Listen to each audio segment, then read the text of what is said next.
Di depan gubuk pemuda miskin yatim piatu tiba-tiba ada bayi di kardus bertuliskan, "Tolong rawat bayi ini." 20 tahun kemudian datang sebuah mobil mewah ternyata adalah... Halo sahabat, apa kabar semuanya?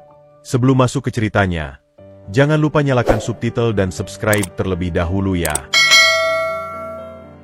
Kabut pagi masih menyelimuti lembah dengan selimut yang pekat dan basah, menari-nari pelan di antara celah-celah pepohonan pinus yang mengitari desa kecil itu. Dinginnya udara menusuk hingga ke tulang, membuat Rehan, pemuda yatim piatu berusia 17 tahun, menggigil ringan saat ia membuka pintu gubuk kayunya yang reot. Kayu-kayu papan yang sudah lapuk berderit pelan. Suaranya seperti keluhan yang tertahan. Nafasnya mengembun di udara pagi, membentuk awan kecil di depan wajahnya yang tirus dan penuh dengan bekas kepahitan hidup yang datang terlalu dini. Sudah 3 tahun ia melewati hari-harinya sendirian, sejak demam berdarah merenggut kedua orang tuanya secara beruntun, meninggalkannya sebatang kara dengan sepetak sawah kecil dan kenangan yang terasa perih. "Ah, pagi ini harus ke hutan lagi," gumamnya lirih sambil mengusap wajahnya yang masih berbekas kantuk.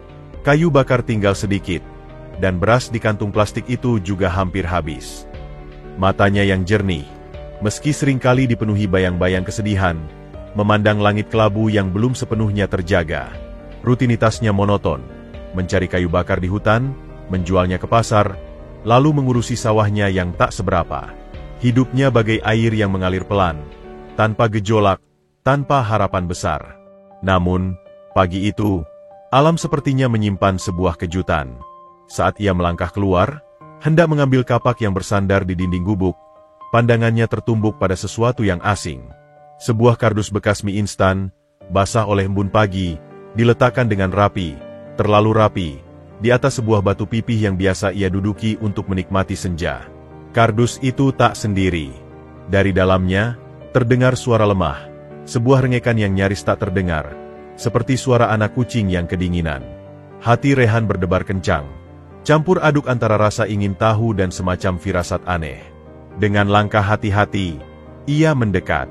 Saat ia membungkuk, melihat ke dalam kardus, napasnya tersangkut di tenggorokan. Di dalamnya, terbungkus kain putih yang masih bersih dan rapi, tergeletak seorang bayi laki-laki yang masih merah. Bayi itu terlelap, tangannya mungil mengepal di dekat pipinya. Di samping tubuh bayi itu, tergulung selembar kertas yang diikat dengan benang merah. Tangannya gemetar hebat saat ia mengambil gulungan kertas itu. Jari-jarinya yang kasar karena bekerja membuka gulungan itu dengan hati-hati, seolah takut akan merusak sesuatu yang sangat berharga. Terdapat tulisan yang rapi di sana, ditulis dengan tinta biru. Ia membacanya pelan, suaranya bergetar, seperti orang yang tak percaya dengan apa yang dilihatnya. Kepada pemuda yang menemukan, dengan berat hati dan air mata, kami menitipkan bayi ini ke tanganmu. Tolong rawat dia seperti adikmu sendiri. Kami mohon, beri dia kasih sayang yang tak kami mampu berikan saat ini. Jaga dia baik-baik. Setelah dewasa nanti, kami akan datang untuk mengambilnya kembali. Dan sebagai imbalan atas kebaikanmu, kami akan memberimu sesuatu yang setimpal. Tidak ada tanda tangan, tidak ada nama, tidak ada jejak siapa kami yang dimaksud. Hanya sebuah pesan singkat yang membebankan sebuah tanggung jawab besar ke pundaknya yang masih remaja. Rehan terpana. Matanya tak lepas dari bayi mungil itu, lalu kembali ke surat, lalu kembali lagi ke bayi. "Tidak mungkin," bisiknya, suaranya parau. "Siapa yang tega? Di gubuk orang miskin seperti ini?" Bayi itu lalu menggerakkan tangan mungilnya dan menangis lemah, seperti merasa kedinginan. Tanpa pikir panjang, naluri kemanusiaannya berbicara. Rehan segera mengangkat bayi itu dengan sangat hati-hati, mendekapnya ke dadanya yang kurus, berusaha memberikan kehangatan. "Jangan menangis, sayang," bisiknya, suaranya lembut, mencoba menenangkan. "Tenang, kakak di sini." Ia masuk kembali ke dalam gubuknya, meninggalkan kardus dan dunia luar yang dingin. Ia duduk di dipan kayunya, masih memeluk bayi itu. Pikirannya kacau. Bagaimana mungkin ia, seorang pemuda miskin yang bahkan kerap kesulitan memberi makan dirinya sendiri, harus merawat seorang bayi? Tapi di balik semua keraguan itu, ada sebuah perasaan lain yang menggeliat. Rasa kesepiannya yang selama ini terasa menusuk, seolah menemukan penawarnya. Bayi ini, yang entah dari mana, seolah diutus untuk mengisi kekosongan dalam hidupnya. "Rama," ucapnya tiba-tiba, menatap wajah bayi yang sudah tenang kembali dalam pelukannya. "Namamu Rama." Seperti tokoh pewayangan yang baik hati dan pemberani. Ia tersenyum kecil. Untuk pertama kalinya sejak orang tuanya pergi, ada secercah cahaya hangat di hatinya. "Kau akan kujadikan adikku. Aku janji. Aku akan jaga kau, Rama." Dengan tekad yang tiba-tiba menguat dalam dadanya, Rehan mendekap Rama lebih erat. Ia melihat sekeliling gubuknya yang reot, lalu kembali pada bayi di pelukannya. Hidupnya yang tadinya lurus bagai rel kereta, tiba-tiba belok ke arah yang tak terduga. Dan di tengah ketakutan dan kebingungannya, ada sebuah benih harapan yang mulai tumbuh, disirami oleh tangis lemah seorang bayi yang dititipkan oleh takdir di depan gubuknya yang miskin. Hari-hari berikutnya merupakan sebuah revolusi dalam kehidupan Rehan. Gubuk kayunya yang selama ini hanya diisi oleh kesunyian dan kepasrahan, kini bergema oleh tangis, rengekan, dan, seiring berjalannya waktu, ocehan mungil Rama. Setiap pagi, sebelum fajar menyingsing, Rehan sudah terbangun oleh desahan halus dari boks darurat yang ia buat dari keranjang anyaman bambu. Ia akan segera membangunkan diri, memanaskan air di kompor kayu sederhana untuk membersihkan badan Rama dan menyiapkan susu yang ia beli dengan uang hasil menjual kayu bakar. Tangannya yang dulu hanya terbiasa memegang pacul dan kapak, kini belajar dengan gemulai mengganti popok kain. Popok sekali pakai adalah kemewahan yang tak terpikirkan, dan memandikan bayi mungil itu dengan penuh kewaspadaan, takut jika ia terjatuh atau terpeleset. Sudah, jangan nangis, Dik," bisik Rehan suatu pagi saat Rama rewel tak henti. Bayi itu menangis keras, wajahnya memerah. Rehan menggendongnya, berjalan bolak-balik di dalam gubuk yang sempit, sambil terus mengayun-ayunkan tubuhnya dengan pelan. "Lapar ya? Atau pipis? Ini, kakak buatkan susu." Tangannya yang satu lagi dengan cekatan menyiapkan botol susu. Setelah Rama menyusu dan akhirnya tertidur lelap di pelukannya, Rehan memandinya dengan lelah. "Berat juga rupanya jadi orang tua," gumamnya sambil menatap wajah Rama yang sudah tenang. Tapi di balik lelahnya, ada kepuasan aneh yang merasuk ke dalam relung hatinya. Ia tidak lagi sendirian. Namun, kenangan manis itu harus segera dihadapkan pada realitas birokrasi yang keras. Beberapa minggu setelah menemukan Rama, Rehan memberanikan diri pergi ke balai desa untuk mengurus akta kelahiran.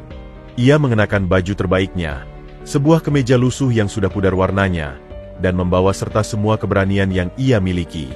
Ruangan itu dipenuhi warga lain yang antre. Saat gilirannya tiba, ia mendekati meja Pak Rudi, petugas catatan sipil yang dikenal cerewet. "Nama?" tanya Pak Rudi tanpa melihat ke atas.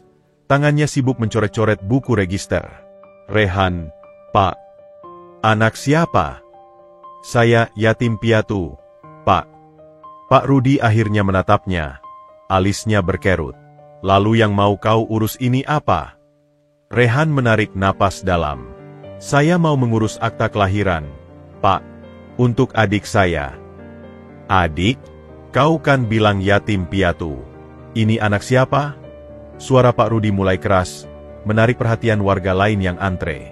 Dengan suara bergetar, Rehan menceritakan bagaimana ia menemukan Rama di depan gubuknya.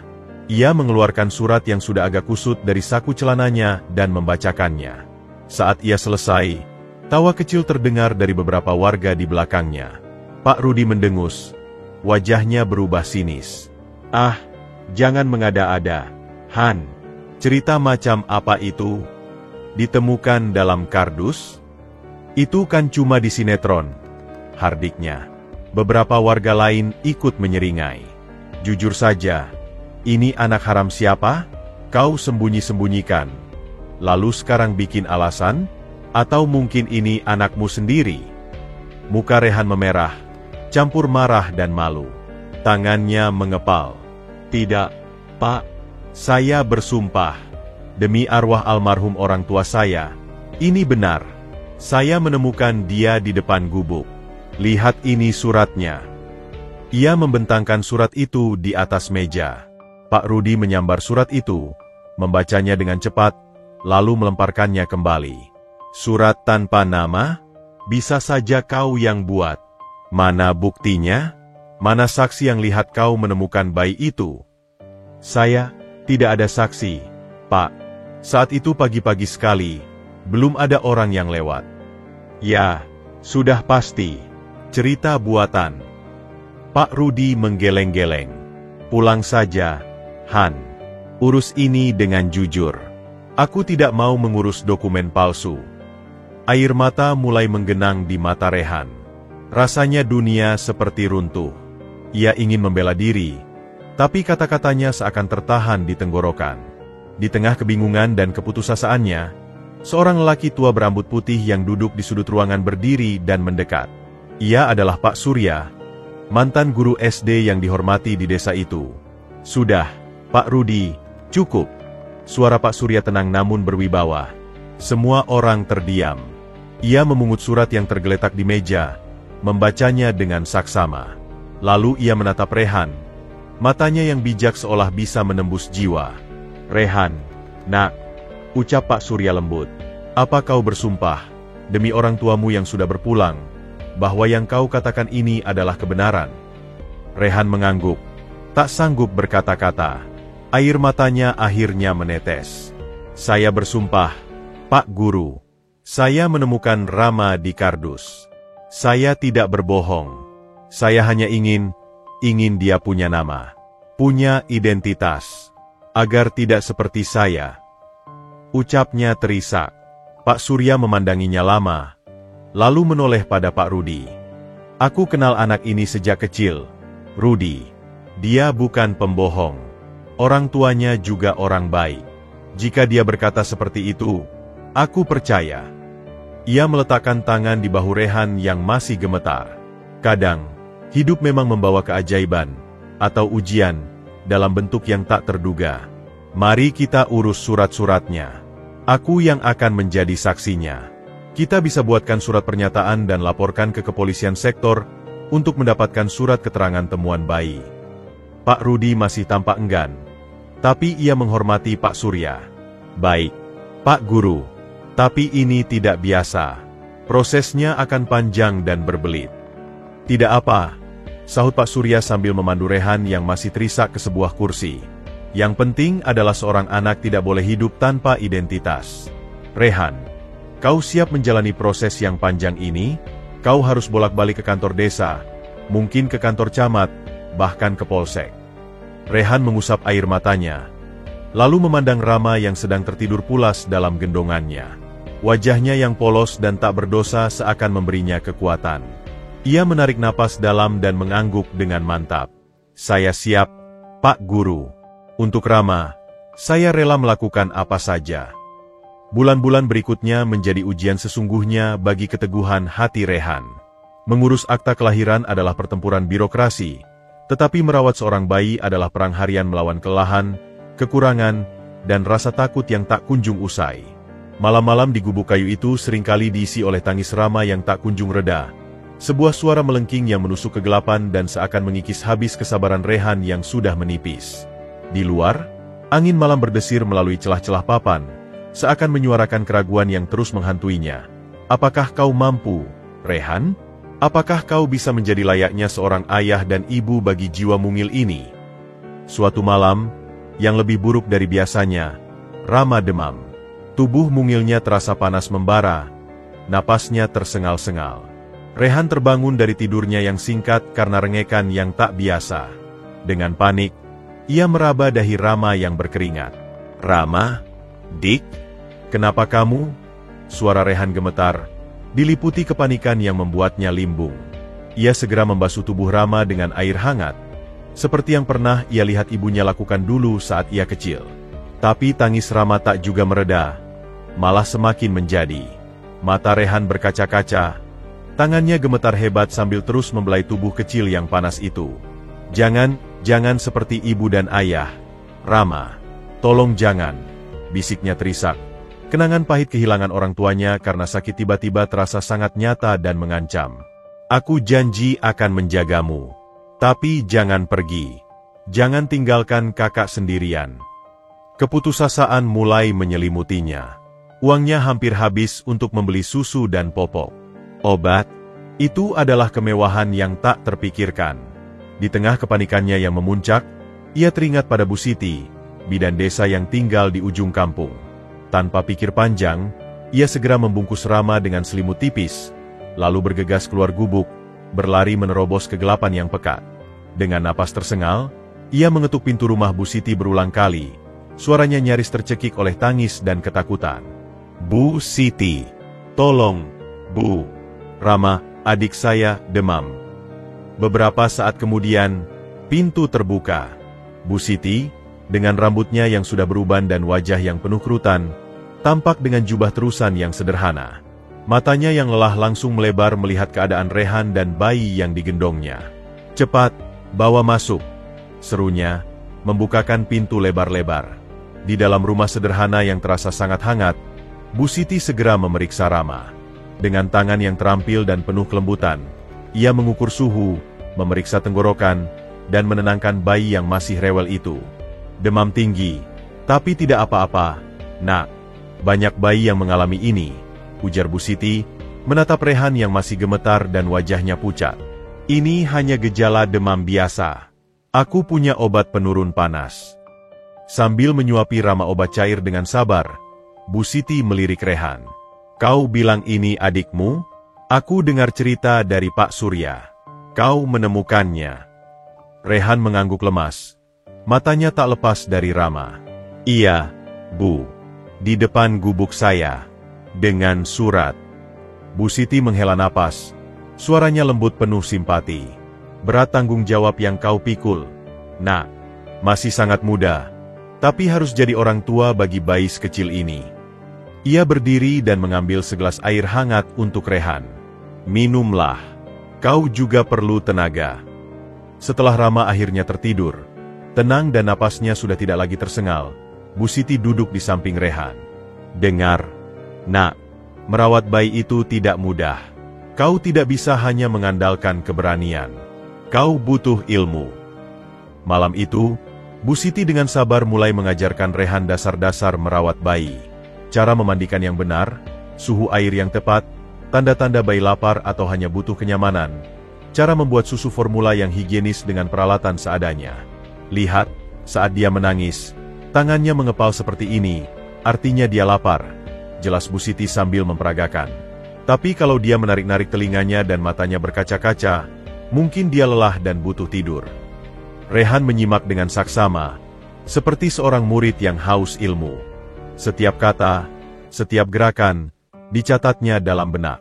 Rasanya seperti mendapat pencerahan setelah berjalan dalam kegelapan. "Tapi, Bu, susu formula itu mahal," keluh Rehan pelan, rasa malu dan putus asa kembali menghampiri. "Dan popok, saya harus mencucinya setiap hari. Kadang tidak kering juga." Bu Siti tersenyum lembut, meletakkan tangan di bahu Rehan yang kurus. "Rehan, kau sudah melakukan yang terbaik. Untuk susu, kadang kita bisa beri dia air tajin, air dari beras yang dimasak, sebagai tambahan. Tapi tetap usahakan susu. Untuk popok, gunakan kain lamamu yang lembut, potong kecil-kecil. Lebih sehat dan hemat." Mata Rehan berkaca-kaca lagi, tapi kali ini bukan karena panik. "Terima kasih, Bu. Saya tidak tahu harus berterima kasih bagaimana." "Tidak usah, Nak. Kewajiban kita untuk menolong sesama," jawab Bu Siti. "Bawalah Rama ke sini kapan saja kau butuh bantuan. Atau jika dia sakit lagi. Jangan tunggu sampai parah." Saat fajar mulai menyingsing, Rehan berjalan pulang dengan Rama yang sudah tertidur pulas dalam pelukannya. Tubuhnya lelah, tapi hatinya terasa jauh lebih ringan. Ada sebuah beban yang terangkat, digantikan oleh sebuah harapan dan keyakinan baru. Ia tidak sendirian dalam perjuangan ini. Masih ada kebaikan di dunia. Masih ada tangan-tangan yang rela terulur untuk menolong.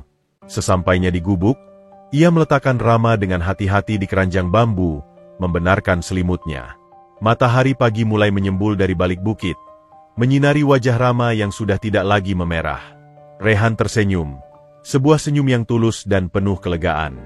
"Kita bisa melewati ini, Rama," bisiknya, menatap cahaya mentari yang mulai memasuki gubuknya. "Kita mungkin miskin, tapi kita punya satu sama lain. Dan ternyata, Kita juga punya banyak orang baik di sekitar kita. Kabut pagi masih menggantung malas di atas lembah, menyelimuti pepohonan dan atap-atap rumah warga dengan selubung keabu-abuan yang lembab. Dari balik kaca mobil Mercedes hitam yang terparkir di sebuah tikungan tinggi di jalan gunung, sepasang mata penuh kecemasan mengamati pemandangan di bawahnya. Pria itu, Pak Arif, memegang erat kemudi, buku-buku jarinya memutih. Di sampingnya, Ibu Maya tak kuasa menahan isak tangisnya lagi. Sebuah koper kecil berisi pakaian bayi, susu formula, dan beberapa kaleng makanan bayi terguling di jok belakang, bekas niat mereka yang gagal. Apakah kita melakukan hal yang benar, Arif? Suara Ibu Maya terpecah. Wajahnya yang cantik kini bercucuran air mata. Lihatlah tempat itu. Lihat gubuk reot itu. Tangannya yang gemetar menunjuk arah gubuk kayu kecil yang nyaris tak terlihat dari kejauhan, tersembunyi di antara semak dan pohon pisang. Pak Arif menghela napas panjang. Matanya yang lelah tak berkedip memandangi gubuk itu. Apa pilihan kita, Maya? Lihat keadaan kita sekarang. Perusahaan diambang kebangkrutan. Debt collector seperti serigala mengendap di setiap sudut. Mereka sudah mengancam akan menyakiti kita. Apalagi seorang bayi. Tapi kita meninggalkan anak kita sendiri. Di depan gubuk orang asing. Ibu Maya memukul pangkuannya dengan lemah. Dia hanya seorang pemuda. Arif. Masih remaja. Bagaimana mungkin dia bisa merawat bayi? Bagaimana jika dia tidak menemukan Rama? Bagaimana jika dia disakiti binatang buas atau... Ucapnya terhenti, tak sanggup melanjutkan. Pak Arif menatap istrinya. Wajahnya berkerut oleh beban yang tak tertahankan. Aku sudah melakukan investigasi, sayang. Rehan itu, dia yatim piatu. Hidup sendiri. Tapi semua orang bilang dia jujur, pekerja keras. Dia tidak punya apa-apa, tapi dia punya hati yang baik. Itu lebih berharga daripada semua kekayaan kita yang sekarang tinggal nama. Ibu bilang, seorang ibu tidak akan pernah meninggalkan anaknya dalam keadaan apapun. Ibu Maya membentak, namun suaranya pecah oleh tangis. Kita harus ambil dia kembali, Arif. Sekarang juga. Lihat, asap sudah mengepul dari cerobong gubuk itu. Itu artinya dia sudah bangun. Bayangkan, mungkin Rama sedang menangis kedinginan di dalam sana. Pak Arif memegang bahu istrinya, mencoba menenangkan. Maya, dengarkan aku. Jika kita mengambilnya kembali sekarang, apa yang bisa kita beri padanya? Susu yang sama yang kita tinggalkan? Popok yang sama? Atau ketakutan setiap hari dikejar-kejar orang tak dikenal? Kita tidak punya uang untuk membawanya ke dokter jika sakit. Kita bahkan tidak bisa menjamin makan untuk besok. Dia memandang kembali ke arah gubuk. Matanya berkaca-kaca. Surat itu, janji kita itu adalah satu-satunya harapan kita. Jika kita bisa bangkit lagi, jika perusahaan bisa diselamatkan, kita akan kembali untuknya. Kita akan beri dia kehidupan yang layak. Dan kita akan beri Rehan imbalan yang membuatnya tidak perlu lagi tinggal di gubuk seperti itu. Tapi itu bisa memakan waktu bertahun-tahun. Arif, bertahun-tahun. Ibu Maya menjerit lemah. Dia akan besar tanpa mengenal kita. Dia akan memanggil, Ibu, pada orang lain pada lelaki itu. Lebih baik dia memanggil, Kakak, pada seorang pemuda baik hati daripada memanggil, Ibu, pada kita yang hanya bisa memberinya air mata dan ketakutan. Balas Pak Arif dengan suara parau, namun penuh keyakinan. Percayalah padaku, Maya. Ini untuk kebaikan Rama. Ini pengorbanan terberat yang harus kita lakukan sebagai orang tua. Mereka terdiam lama. Hanya tangis Ibu Maya yang terdengar memecah kesunyian mobil. Kemudian, dari kejauhan, pintu gubuk itu terbuka. Seorang pemuda kurus dengan baju lusuh melangkah keluar, menggendong sesuatu yang dibungkus kain. Dari kejauhan, mereka bisa melihat gerakan lembut pemuda itu mengayun-ayunkan gendongan. Itu dia, bisik Ibu Maya. Wajahnya nyaris menempel ke kaca jendela. Itu Rama. Dia menggendongnya. Mereka melihat Rehan berjalan pelan ke samping gubuk, mengambil beberapa potong kayu, lalu kembali masuk. Gerakannya tenang, penuh perhatian pada bayi yang digendongnya. Dia merawatnya, gumam Ibu Maya, Air matanya mengalir deras. Lihat, dia begitu hati-hati. Pak Arif mengangguk pelan. Sebuah perasaan aneh, campuran dari rasa syukur, haru, dan sakit hati, memenuhi dadanya. Aku tahu dia akan melakukannya. Aku bisa melihatnya dari matanya. Dalam foto yang kudapatkan, matanya jernih, penuh tekad. Tapi dia begitu muda, Arif. Masih anak-anak sendiri. Ibu Maya masih tak percaya. Kebutuhan akan membuatnya cepat dewasa, jawab Pak Arif sambil menyalakan mesin mobil. Kita harus pergi. Debt collector mungkin sudah tahu kita keluar kota.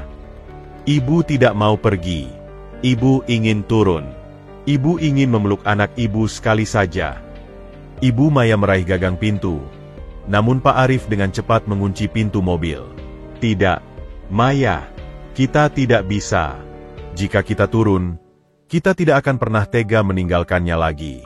Dan itu akan menghancurkan kita semua. Rama, kita, bahkan pemuda itu. Suara Pak Arif tegas, meski hancur. Kita harus pergi. Sekarang, kita harus percaya pada takdir. Dan kita harus bekerja keras agar bisa kembali menepati janji kita. Mobil akhirnya bergerak perlahan, meninggalkan tikungan itu. Ibu Maya memandang ke belakang melalui kaca, hingga bayangan gubuk itu semakin kecil dan akhirnya hilang ditelan kabut. Tubuhnya lemas, hancur. Di hatinya, ia berjanji pada diri sendiri, suatu hari nanti, ia akan kembali. Dan ia akan memberitahu Rama betapa perihnya hati seorang ibu yang harus merelakan anaknya demi keselamatannya sendiri. Sementara itu, di dalam gubuk, Rehan sama sekali tidak menyadari bahwa takdir Rama telah mengintip dari kejauhan. Ia sedang sibuk menyuapi Rama air tajin hangat, dengan sabar dan penuh kasih sayang. Tak tahu bahwa air mata yang tadi jatuh di balik kaca mobil mewah, adalah air mata yang sama yang suatu hari nanti akan mengubah hidup mereka semua. Waktu berjalan bagai roda pedati, tak peduli dengan suka dan duka yang dialami manusia. Rama kecil tumbuh menjadi anak yang cerdas dan penuh rasa ingin tahu. Usianya kini menginjak 6 tahun. Dan Rehan yang kini berusia 23 tahun mulai dihadapkan pada sebuah keputusan besar, menyekolahkan adiknya. Suatu sore, mereka duduk di atas tikar anyaman yang sudah usang di teras gubuk. Rama asyik membolak-balik buku gambar bekas yang diberikan Pak Surya. Coretan tangannya masih sederhana namun penuh imajinasi. Rehan memandangnya dengan perasaan campur aduk, bangga dan khawatir. Kak, lihat, ini gambar kita. Seru Rama antusias, menunjukkan gambarnya. Ini Kak Rehan, dan ini Rama, dan ini rumah kita. Rehan tersenyum, hatinya hangat. Bagus sekali, Dik. Tapi itu kenapa ada asapnya? Tanyanya sambil menunjuk coretan asap yang mengepul dari atap gubuk. Itu karena kakak masak nasi tadi pagi. Asapnya naik ke langit, jawab Rama riang. Rehan mengelus kepala adiknya. Rama, bagaimana kalau kamu sekolah? Kamu bisa belajar baca tulis yang benar. Bisa menggambar lebih bagus lagi. Rama mengangkat wajahnya. Matanya berbinar. Sekolah? Seperti anak-anak lain? Yang pakai seragam dan bawa tas? Iya, persis seperti itu, jawab Rehan lembut. Wah, pasti seru. Rama mau sekolah. Seru Rama girang. Tapi kemudian wajahnya berubah murung. Tapi katanya sekolah butuh uang. Kak, kata teman-teman, harus bayar uang pangkal, beli seragam, beli buku. Rehan menarik napas dalam. Inilah yang ia khawatirkan. Jangan kamu pikirkan itu. Biar kakak yang urus. Yang penting kamu mau belajar yang rajin. Malam itu, setelah Rama tertidur, Rehan menghitung uang yang ia simpan dalam kaleng bekas. Hasil dari menjual kayu bakar, membantu di sawah tetangga, dan membuat kerajinan anyaman hanya cukup untuk makan sehari-hari. Untuk biaya sekolah, jauh dari cukup. Keesokan harinya, Rehan mendatangi sekolah dasar terdekat. Kepala sekolah, Bapak Darmono, menerimanya dengan ramah. Untuk mendaftar, perlu uang pangkal 2 juta rupiah. Rehan, itu belum termasuk seragam dan buku. Jelas Pak Darmono sambil memperlihatkan brosur. 2 juta. Angka itu seperti pukulan berat bagi Rehan. Apakah ada keringanan? Pak, saya hanya punya adik. Kami yatim piatu. Pak Darmono menghela napas. Aku tahu keadaanmu, Nak. Tapi aturan dari Dinas Pendidikan. Aku tidak bisa berbuat banyak. Dia memandang Rehan yang tampak putus asa. Tunggu sebentar. Ia membuka laci mejanya dan mengeluarkan selembar formulir. Ini formulir beasiswa untuk siswa tidak mampu. Tapi, persaingannya ketat. Hanya ada 3 kuota untuk seluruh kecamatan. Rehan segera mengisi formulir itu dengan penuh harapan. Tapi dalam hatinya, ia tahu itu belum tentu berhasil. Beberapa minggu berlalu. Kabar tentang beasiswa belum juga datang. Pendaftaran sekolah akan ditutup dalam 2 minggu. Dalam keputusasaan, Rehan teringat pada seseorang yang selalu ia hindari. Pak Joko, rentenir desa yang dikenal dengan sifatnya yang kejam dan bunga yang mencekik. Dengan langkah berat, Rehan mendatangi rumah Pak Joko yang berdinding bata dan berpagar tinggi, berbeda sekali dengan gubuknya. Maaf, Pak, saya butuh pinjam uang, kata Rehan dengan suara bergetar. Pak Joko, pria gemuk dengan kumis tebal dan mata yang tajam, menyeringai. Oh, Rehan si anak yatim. Untuk apa kau butuh uang? Untuk biaya sekolah adik saya, Pak. Kau sendiri tidak sekolah, malah mau menyekolahkan anak orang, ejek Pak Joko. Tapi matanya berbinar melihat calon nasabah baru. Berapa butuhnya? 2,5 juta, Pak, untuk uang pangkal dan perlengkapan. Bisa, tapi ingat, bunganya 5% per bulan. Dan kau harus lunas dalam 6 bulan. Jika terlambat. Pak Joko tidak melanjutkan. Tapi gestur tangannya yang memutar-mutar golok kecil di meja sudah cukup jelas. Rehan menggigit bibir. Bunga 5% per bulan berarti Rp125.000. Dalam 6 bulan, total bunganya Rp750.000, hampir sepertiga dari pinjamannya. Tapi apa pilihan lain? Saya setuju, Pak, kata Rehan akhirnya, hatinya berat. Baik, tapi kau harus tanda tangani surat perjanjian ini. Dan jaminannya, apa ya? Pak Joko memandang Rehan dari ujung kepala ke kaki. Kau tidak punya apa-apa. Oh iya, gubuk dan sepetak sawah warisan orang tuamu itu saja. Rehan tercekat. Tapi, itu satu-satunya yang saya punya, Pak. Kalau tidak mau, ya sudah, kata Pak Joko sambil berpura-pura mengambil surat perjanjiannya. Dengan tangan gemetar, Rehan akhirnya menandatangani surat itu. Hatinya hancur. Ia baru saja mempertaruhkan satu-satunya harta peninggalan orang tuanya. 2 minggu kemudian, saat Rehan sudah membayar uang pangkal dan membeli seragam untuk Rama, sebuah surat datang dari sekolah.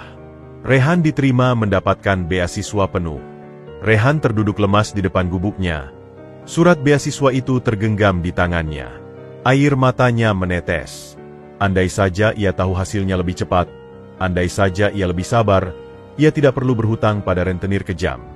Mengapa, Tuhan? Bisiknya lirih. Mengapa selalu seperti ini untukku? Tapi ketika ia melihat Rama yang sedang mencoba seragam barunya dengan wajah berseri-seri, berlari-lari kecil di halaman, hatinya sedikit terobati. Lihat, Kak, seragam Rama bagus sekali. Seru Rama, memeluk Rehan. Rehan memeluk balik adiknya erat-erat. Iya, bagus sekali. Kamu harus bersekolah yang rajin. Ya, belajar yang baik.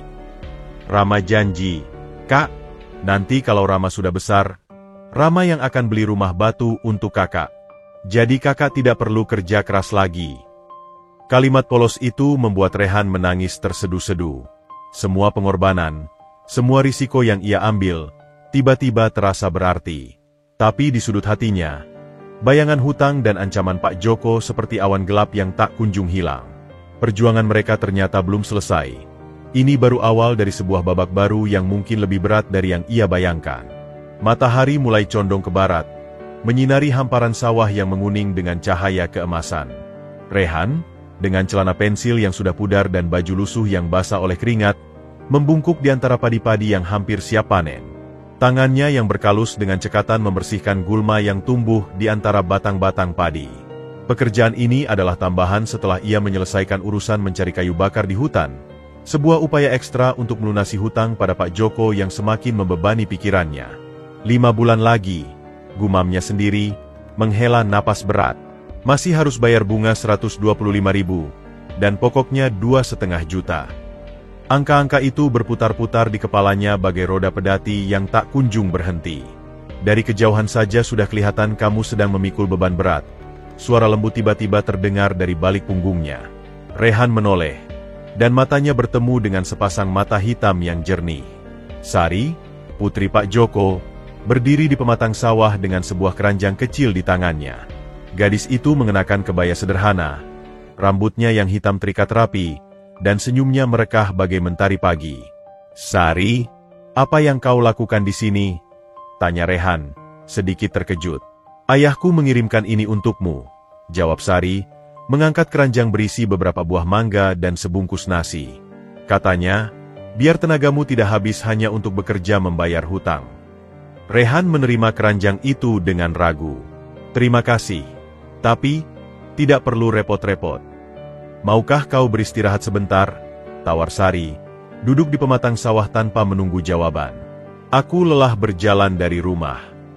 Dengan enggan, Rehan mendudukinya di dekat Sari, menjaga jarak yang sopan. Udara sore yang sejuk berhembus, membawa aroma padi yang harum.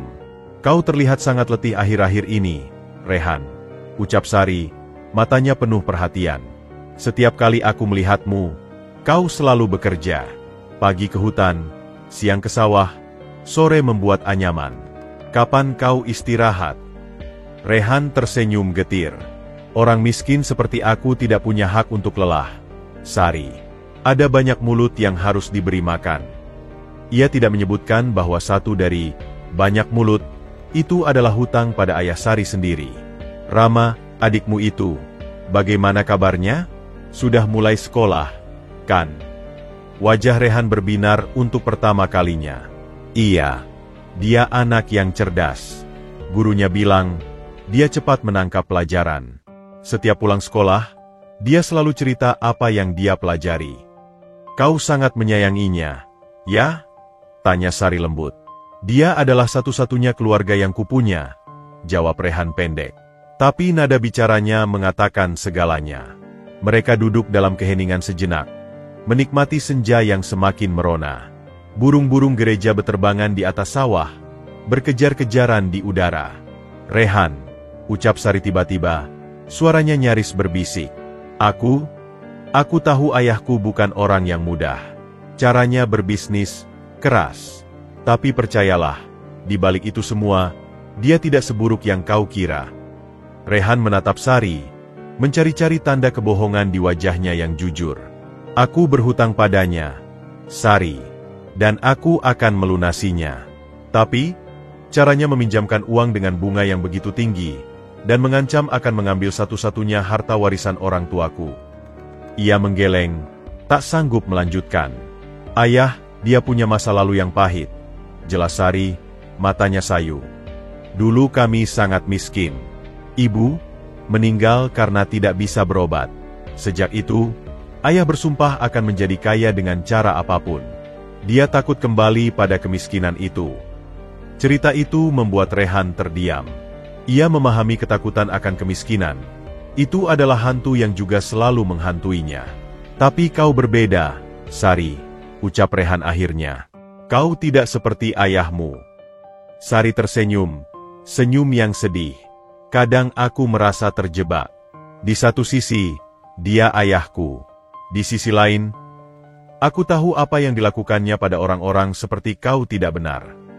Dia menatap Rehan, matanya berbinar dengan perasaan yang dalam. "Aku kagum padamu, Rehan. Di usiamu yang masih muda, kau sudah mau bertanggung jawab penuh pada seorang anak yang bahkan bukan darah dagingmu. Kau bekerja tanpa lelah. Kau jujur dan baik hati." Rehan merasa panas di telinganya. Pujian dari Sari membuat hatinya berdebar aneh. "Aku hanya melakukan apa yang harus kulakukan. Tidak semua orang akan melakukan apa yang kau lakukan," bantah Sari lembut. Tangannya tanpa sadar bergerak menyentuh tangan Rehan yang penuh kapalan.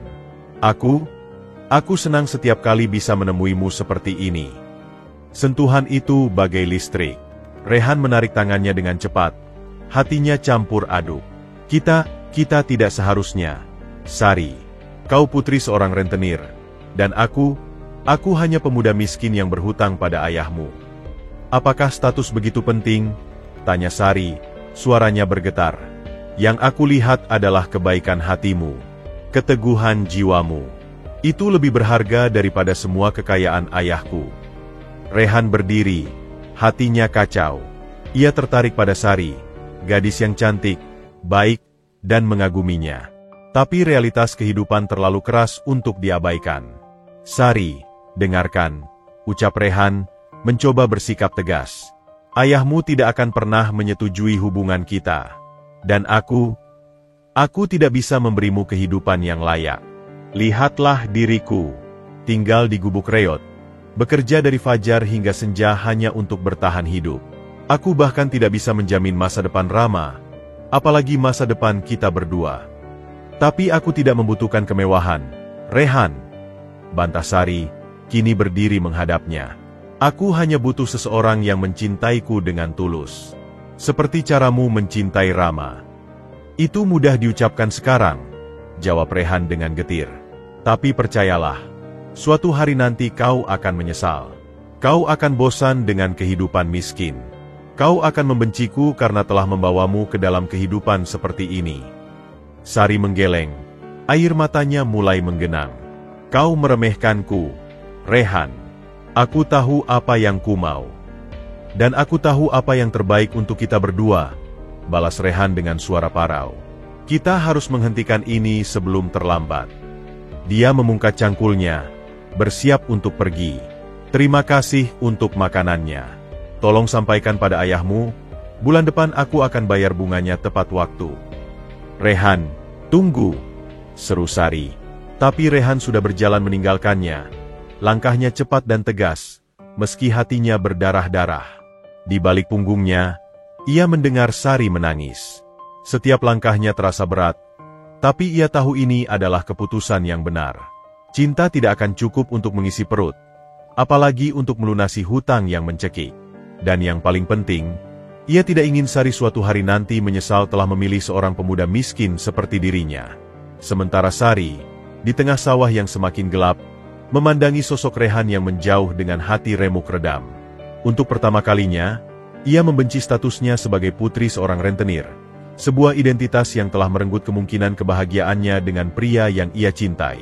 Cahaya bulan purnama menyelinap melalui celah-celah papan gubuk, menerangi wajah Rehan yang sedang tertidur lelap di samping Rama. Setelah seharian bekerja membanting tulang, tubuhnya yang kurus akhirnya menyerah pada kelelahan. Namun, ketenangan malam itu tiba-tiba pecah oleh suara bentakan keras dan gebukan di pintu yang nyaris terlepas dari engselnya. Rehan, bangun kau. Keluar sekarang.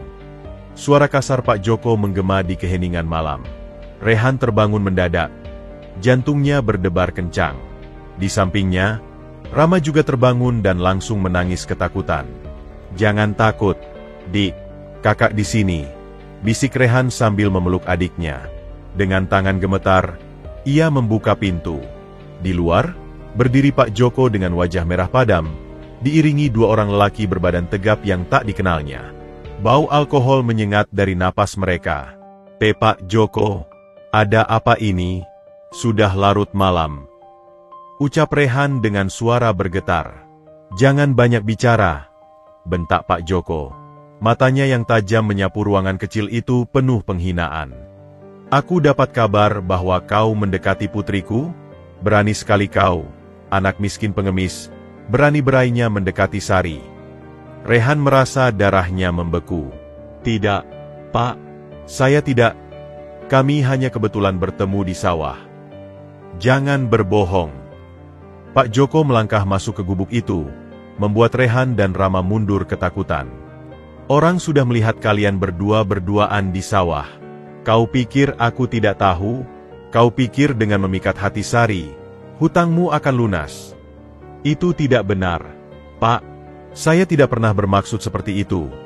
Bantah Rehan, berusaha membela diri. Pak Joko mendekat. Wajahnya hanya berjarak sejengkal dari wajah Rehan. Dengar baik-baik, anak muda. Kau bukan siapa-siapa. Kau hanya sampah masyarakat yang tinggal di gubuk reot ini. Sari adalah putriku satu-satunya. Dia akan menikah dengan orang kaya, bukan dengan pengemis seperti kau. Rama yang ketakutan semakin erat memeluk Rehan. Tangisnya semakin keras. Kakak, aku takut.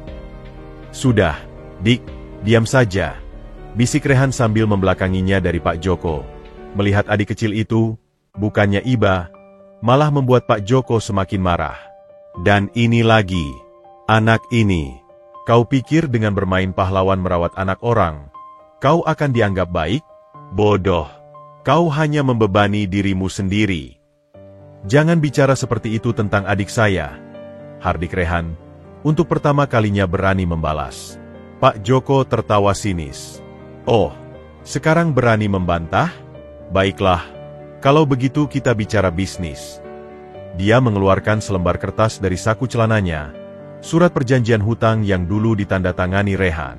Aku ubah persyaratannya. Kau punya waktu 1 bulan untuk melunasi semua hutangmu, pokok dan bunganya.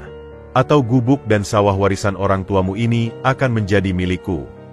Rehan terkesiap. 1 bulan? Itu tidak mungkin. Pak, aku butuh waktu 5 bulan lagi sesuai perjanjian awal. Perjanjian berubah, bentak Pak Joko. Atau, ada alternatif lain. Dia mendekat lagi. Suaranya berubah lebih rendah namun penuh ancaman. Jauhi Sari. Jangan pernah lagi kau ajak bicara. Jangan pernah lagi kau temui. Jika kau melanggar, hutangmu akan bertambah 2 kali lipat. Paham? Rehan berdiri tegak. Napasnya memburu. Dalam hatinya, berbagai emosi bergolak. Kemarahan, ketakutan, dan rasa terhina. Tapi yang paling menyakitkan adalah ancaman untuk memutuskan hubungan dengan Sari, satu-satunya cahaya dalam kehidupannya yang sulit. Jawab sekarang, hardik Pak Joko. Baik, kata Rehan akhirnya, suaranya parau. Saya akan jauhi Sari, tapi tolong, beri saya waktu sesuai perjanjian awal untuk melunasi hutang. Pak Joko memandanginya lama, lalu akhirnya mengangguk. Baik. 5 bulan.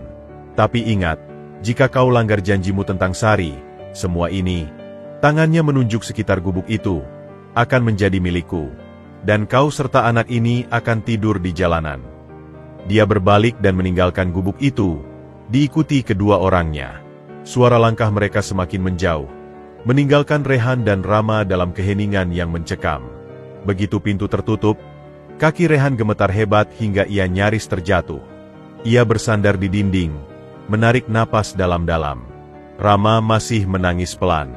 Kakak, kita akan kehilangan rumah, tanya Rama dengan suara kecil. Rehan memeluk adiknya erat-erat. Tidak, Dik.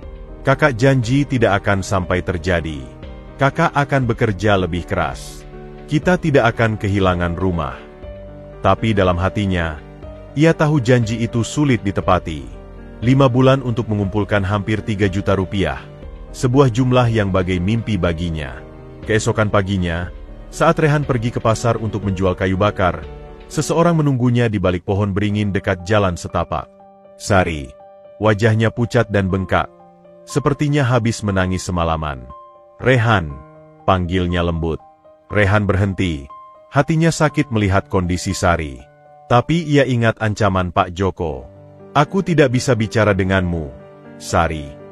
Aku tahu ayah datang padamu tadi malam, kata Sari, matanya berkaca-kaca. Dia marah sekali di rumah. Tapi aku tidak peduli, Rehan. Aku tetap. Tidak, potong Rehan dengan tegas. Dengarkan aku, Sari. Ini bukan main-main. Ayahmu mengancam akan mengambil rumah dan sawahku jika aku masih mendekatimu. Itu satu-satunya harta peninggalan orang tuaku. Tempat tinggal satu-satunya untukku dan Rama. Tapi kita bisa. Tidak bisa. Suara Rehan keras, membuat Sari terkejut. Kau tidak mengerti. Sari, kau hidup dalam kemewahan. Kau tidak tahu bagaimana rasanya tidak punya tempat tinggal. Tidak punya jaminan makan besok. Aku tidak bisa mengambil risiko itu. Untuk Rama, untuk diriku sendiri. Sari menatapnya. Air mata mulai mengalir di pipinya. Jadi, selama ini perasaanmu padaku tidak cukup kuat untuk mengambil risiko. Rehan menarik napas dalam. Ini saatnya untuk memutuskan semua harapan. Aku tidak punya perasaan padamu, Sari. Kau hanya berhalusinasi. Dusta itu terasa seperti racun di mulutnya. Ia melihat wajah Sari hancur seketika. Kau berbohong, bisik Sari. Tidak, aku berkata jujur. Sekarang, tolong jangan cari aku lagi. Dengan hati yang remuk, Rehan berbalik dan berjalan pergi, meninggalkan Sari yang terduduk lemah di akar pohon beringin. Tubuhnya terguncang oleh isak tangis. Setiap langkahnya menjauh terasa seperti menginjak pecahan kaca. Tapi ia tahu ini harus dilakukan. Cinta adalah kemewahan yang tidak mampu ia miliki. Sebuah pelajaran pahit yang sekali lagi diajarkan hidup padanya. Dan kali ini, rasanya lebih sakit dari semua luka yang pernah ia rasakan. 7 tahun telah berlalu sejak malam ancaman Pak Joko. Rama kini berusia 12 tahun. Seorang remaja awal yang cerdas, aktif, dan mulai menunjukkan sikap mandiri.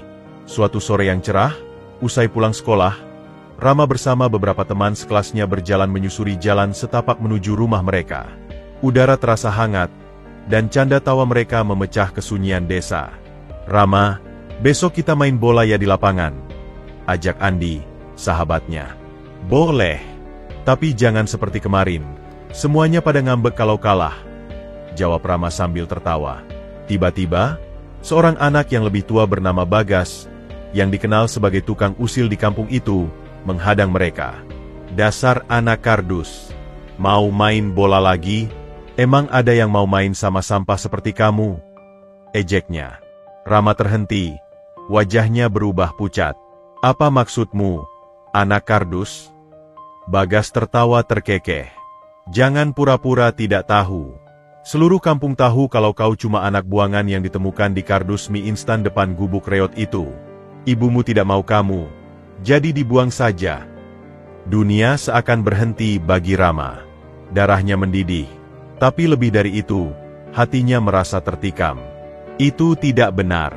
Kau berbohong. Tanya saja siapa saja di sini. Hardik Bagas menunjuk ke arah anak-anak lain yang sekarang terdiam.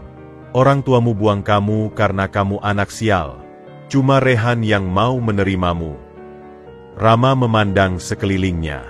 Beberapa anak menunduk, menghindari pandangannya. Yang lain mengangguk pelan. Kebenaran yang pahit mulai merayap masuk ke relung hatinya. Tanpa berkata-kata lagi, ia berbalik dan berlari secepat mungkin meninggalkan mereka. Air matanya mulai mengalir deras. Sesampainya di gubuk, Rehan sedang duduk di teras, memperbaiki sebuah keranjang anyaman yang rusak. Wajahnya yang mulai menunjukkan garis-garis kelelahan berusia, tersenyum melihat adiknya pulang. Tapi senyum itu segera menghilang ketika ia melihat mata Rama yang merah dan bengkak. Rama, ada apa? Kenapa kamu menangis? Tanya Rehan dengan cemas, langsung bangkit mendekati adiknya. Rama mendorong tangan Rehan dengan kasar. Benarkah? Benarkah aku hanya anak buangan yang kau temukan dalam kardus? Rehan terkesiap. Wajahnya pucat seketika. Siapa? Siapa yang bilang? Jawab pertanyaanku, teriak Rama. Suaranya pecah oleh tangis dan kemarahan. Apakah aku bukan adik kandungmu? Apakah selama ini kau membohongiku? Rehan menarik napas dalam, hancur melihat penderitaan di wajah Rama. Ia tahu hari ini akan tiba suatu saat, tapi tidak pernah membayangkan akan sesakit ini. Mari kita duduk, Rama. Aku akan ceritakan semuanya. Tidak, aku ingin jawaban sekarang. Ya atau tidak? Hardik Rama, tubuhnya gemetar. Tidak, jawab Rehan pelan. Suaranya bergetar. Kau bukan adik kandungku. Kalimat itu seperti pukulan palu godam bagi Rama. Ia terduduk lemah di tanah, tak berdaya.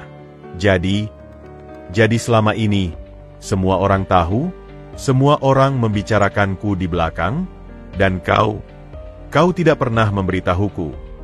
Rehan berlutut di depan Rama, mencoba memeluknya, tapi Rama menjauh. Rama, dengarkan aku. Aku selalu menganggapmu adikku. Jangan, potong Rama dengan jeritan menyakitkan. Di mana suratnya? Katamu ada surat? Aku ingin baca sendiri. Dengan tangan gemetar dan hati yang remuk, Rehan masuk ke dalam gubuk. Dari dalam peti kayu tua peninggalan orang tuanya, ia mengeluarkan sebuah kotak kecil. Di dalamnya, tersimpan rapi surat yang sudah menguning dan rapuh. Surat yang menemani Rama sejak hari pertama. Ini, ucap Rehan, memberikan surat itu kepada Rama. Bacalah sendiri. Rama menyambar surat itu dengan tangan gemetar. Matanya yang berkaca-kaca membaca setiap kata dengan saksama. Tolong rawat bayi ini seperti adikmu sendiri. Setelah dewasa akan kuambil kembali. Ia mengangkat wajahnya, pandangan penuh sakit hati. Jadi aku hanya titipan? Aku akan diambil kembali, seperti barang? Dan kau merawatku hanya untuk imbalan. Tidak seperti itu, bantah Rehan, air matanya akhirnya tumpah. Aku merawatmu karena aku menyayangimu. Surat itu, aku bahkan tidak pernah memikirkan tentang imbalannya. Bagiku, kau adalah keluarga, satu-satunya keluarga yang kupunya. Tapi kau membohongiku, teriak Rama, melemparkan surat itu ke tanah. Selama 12 tahun. 12 tahun, Kak, setiap kali aku tanya tentang orang tua kami, kau selalu bilang mereka sudah meninggal. Kau tidak pernah sekalipun bilang yang sebenarnya. Aku tidak tahu bagaimana mengatakannya. Isak Rehan, tak berdaya. Aku takut kehilanganmu. Aku takut kau akan meninggalkanku jika tahu kebenarannya. Jadi lebih baik membiarkanku menjadi bahan ejekan seluruh kampung? Lebih baik membiarkanku hidup dalam kebohongan. Rama berdiri, wajahnya penuh kekecewaan yang dalam. Aku tidak percaya lagi padamu, Kak. Semua adalah kebohongan. Ia berbalik dan masuk ke dalam gubuk, meninggalkan Rehan yang terduduk lemah di teras. Tubuhnya terguncang oleh isak tangis yang tak terbendung. Surat yang selama ini ia simpan rapat-rapat sebagai bukti cinta orang tua Rama, kini justru menjadi alat yang menghancurkan hubungan mereka. Malam itu, untuk pertama kalinya dalam 12 tahun, mereka tidak makan malam bersama. Rama mengurung diri di kamar kecilnya, sebuah ruangan yang dengan susah payah dibangun Rehan dari anyaman bambu ketika Rama berusia 6 tahun. Sementara Rehan duduk di luar, memandangi bintang-bintang yang seakan mengejeknya. Rasanya seperti kehilangan orang tuanya untuk kedua kalinya. Kali ini, karena kesalahannya sendiri. Dari balik dinding anyaman bambu, ia mendengar Rama menangis pelan. Setiap isak tangisnya seperti pisau yang mengoyak-ngoyak hati Rehan. Ia ingin memeluknya, ingin menjelaskan semuanya. Tapi ia tahu kata-kata tidak akan berarti apa-apa sekarang. Maafkan kakak, Rama, bisiknya lirih ke angin malam. Maafkan kakak karena telah menyimpan rahasia ini terlalu lama. Tapi yang terdengar hanya desiran angin yang berbisik pelan, seakan membawa serta kepercayaan yang telah hancur berantakan di antara mereka. Sebuah dinding yang tak terlihat telah tumbuh, dan Rehan tidak tahu bagaimana meruntuhkannya. Bulan-bulan berikutnya menjadi periode paling menyakitkan bagi Rehan. Perubahan pada Rama bagai perubahan musim yang ekstrim, dari remaja periang yang penuh kasih menjadi sosok pendiam yang penuh amarah. Dinding yang tak terlihat antara mereka kini menjadi tembok tebal yang nyaris tak tertembus. Suatu pagi, Rehan membangunkan Rama seperti biasa. Rama, bangun. Sudah waktunya sekolah. Pergi sana. Aku bisa bangun sendiri. Hardik Rama dari balik pintu kamarnya. Suaranya kasar dan tak acuh. Rehan menghela napas, menahan sakit hati. Ini sudah menjadi rutinitas baru mereka. Ia meninggalkan sepiring nasi dan lauk pauk sederhana di meja kecil. Makanannya di meja. Jangan lupa bawa bekal. Tidak ada jawaban. Hanya suara gerakan kasar dari dalam kamar. Saat berangkat sekolah, Rama berjalan sendiri, meninggalkan Rehan yang sedianya ingin mengantarnya sampai perempatan jalan. Rehan memandangi punggung Rama yang semakin menjauh, seragamnya yang sedikit kusut, tas yang disandangnya dengan asal. Hancur hatinya melihat perubahan drastis ini. Di sekolah, prestasi Rama yang biasanya cemerlang mulai merosot. Guru-gurunya melaporkan bahwa Rama sering melamun di kelas, tidak mengerjakan PR, dan bahkan ketiduran saat pelajaran. "Rama, bisa jelaskan mengapa kamu tidak mengerjakan tugas matematika?" tanya Bu Ani, guru matematikanya suatu siang. Rama hanya mengangkat bahu, tatapannya kosong. "Malas." "Malas? Itu saja? Dulu kamu adalah siswa terbaik di kelas." "Dulu saya bodoh, Bu. Percaya pada hal-hal yang tidak benar," jawab Rama dengan pedas sebelum berbalik dan meninggalkan ruangan, membuat Bu Ani tercengang. Sore hari, Rehan yang biasanya menemukan Rama sedang mengerjakan PR di teras atau membantu membersihkan rumah, kini justru sering menemukan gubuk kosong. Rama menghabiskan waktunya di luar, bergaul dengan anak-anak yang lebih tua. Beberapa di antaranya dikenal sebagai anak nakal di desa itu. Suatu sore, Rehan menemukan Rama duduk di warung kopi bersama beberapa remaja yang sedang merokok. "Rama, pulang sekarang," panggil Rehan, mencoba menahan amarahnya. Rama memandangnya dengan tatapan dingin. "Aku sedang ngobrol dengan teman. Jangan ganggu." Salah satu remaja itu mengejek. "Dengar tuh, dikurung terus si Rama. Kayak anak kecil saja." Rehan mendekat, mencoba menarik lengan Rama. "Ayo, pulang. Kakak khawatir." "Jangan sentuh aku," teriak Rama tiba-tiba, menarik lengannya dengan kasar. Semua orang di warung itu terdiam, memandangi mereka. "Kau bukan ayahku. Kau bahkan bukan kakakku.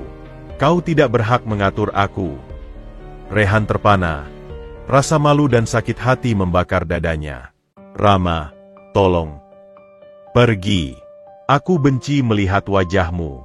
Setiap kali melihatmu, aku ingat betapa bodohnya aku selama ini."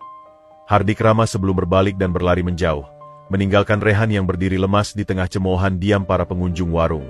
Malam itu, Rama pulang larut. Bau rokok melekat pada seragamnya. Rehan yang sudah menunggu dengan cemas di teras, berdiri menyambutnya.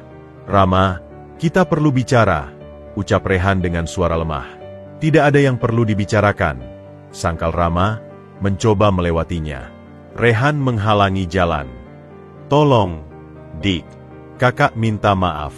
Kakak salah telah menyembunyikan kebenaran. Tapi tolong jangan perlakukan kakak seperti musuh." Rama tertawa getir. "Musuh? Kau bahkan tidak pantas menjadi musuhku. Seorang musuh biasanya jujur tentang niat buruknya. Kau membohongiku selama 12 tahun dengan wajah polos. Itu tidak adil, Rama. Kakak melakukan semuanya karena menyayangimu." "Menyayangiku?" Rama menggeleng, matanya menyala-nyala. "Kalau benar kau menyayangiku, kau akan jujur dari awal. Kau akan beritahu bahwa aku anak buangan, bahwa orang tuaku tidak mau aku, bahwa suatu hari nanti mereka akan datang dan mengambilku kembali seperti barang yang dititipkan." Ia mendekatkan wajahnya pada Rehan. Suaranya bergetar oleh kemarahan yang tertahan. "Apa kau tahu bagaimana rasanya? Rasanya seperti seluruh hidupmu adalah kebohongan. Setiap pelukanmu, setiap kata sayangmu, semua terasa palsu sekarang." "Tidak ada yang palsu, Rama," tangis Rehan, tak lagi mampu menahan emosinya. "Setiap pelukan, setiap kata sayang, semuanya tulus. Kakak menganggapmu adik kandung. Kakak..." "Berhenti bilang, kakak," bentak Rama hingga membuat dinding gubuk bergetar. "Kau bukan kakakku. Aku tidak punya keluarga. Aku sendirian di dunia ini. Dan itu salahmu. Kau yang membuatku percaya pada sesuatu yang tidak pernah ada." Dengan langkah gontai, Rama masuk ke kamarnya dan mengunci pintu. Rehan terduduk lemas di lantai. Tubuhnya terguncang oleh isak tangis yang dalam. Ia mendengar Rama menangis di balik pintu. Tangisan marah, kesal, dan terluka. "Maafkan kakak," bisik Rehan melalui pintu. Suaranya parau. "Aku tidak bermaksud menyakitimu." "Pergi!" teriak Rama dari dalam. "Aku tidak ingin mendengar suaramu. Aku benci kamu." Kata-kata itu seperti pisau yang menancap di hati Rehan. Selama ini, ia berpikir dengan menyembunyikan kebenaran, ia melindungi Rama. Tapi kini ia sadar, Justru perlindungannya itulah yang menghancurkan segalanya. Malam-malam berikutnya diisi oleh keheningan yang mencekam. Rehan berusaha berbagai cara untuk mendekati Rama, membuatkan makanan favoritnya, membelikannya buku baru, bahkan menawarkan untuk mengajaknya ke kota, tapi semua ditolak mentah-mentah. Rama seperti orang asing yang tinggal di bawah atap yang sama, menjalani hidupnya sendiri tanpa peduli pada Rehan. Puncaknya adalah ketika Rehan menemukan surat yang dulu diberikan orang tua Rama, surat yang selama ini ia simpan sebagai bukti, terkoyak menjadi potongan-potongan kecil di tempat sampah. Melihat itu, Rehan tahu bahwa tidak hanya kepercayaan yang hancur, tapi juga sejarah yang menghubungkan mereka. Mungkin, pikirnya dengan putus asa, hubungan mereka juga telah hancur tak terselamatkan. Suatu siang yang gerah, Rehan sedang memanen sayuran di kebun kecil belakang gubuk ketika seorang anak kecil berlari terengah-engah mendekatinya. "Pak Rehan, Pak Rehan, cepat ke sekolah." "Rama berkelahi," teriak anak itu. Jantung Rehan langsung berdebar kencang. Ia melemparkan sabitnya dan berlari mengikuti anak itu menuju sekolah. Pikirannya dipenuhi bayangan mengerikan. Apakah Rama terluka? Apakah dia yang menyakiti orang lain? Sesampainya di halaman sekolah, ia melihat kerumunan siswa mengelilingi dua remaja yang sedang dipisahkan oleh guru. Rama berdiri dengan baju seragam yang kusut, bibirnya pecah-pecah dan berdarah, sementara seorang siswa lain, Bagas, yang dulu pertama kali mengejek Rama, juga tampak babak belur dengan hidung berdarah. "Rama, apa yang terjadi?" tanya Rehan, berusaha mendekati. Rama memalingkan wajah, menolak memandangnya. "Tidak usah peduli." Bu Ani, wali kelas Rama, mendekati Rehan dengan wajah serius. "Maaf, Pak Rehan, Rama terlibat perkelahian dengan Bagas." Menurut saksi, Bagas mengejek Rama tentang statusnya. Rehan menghela napas berat.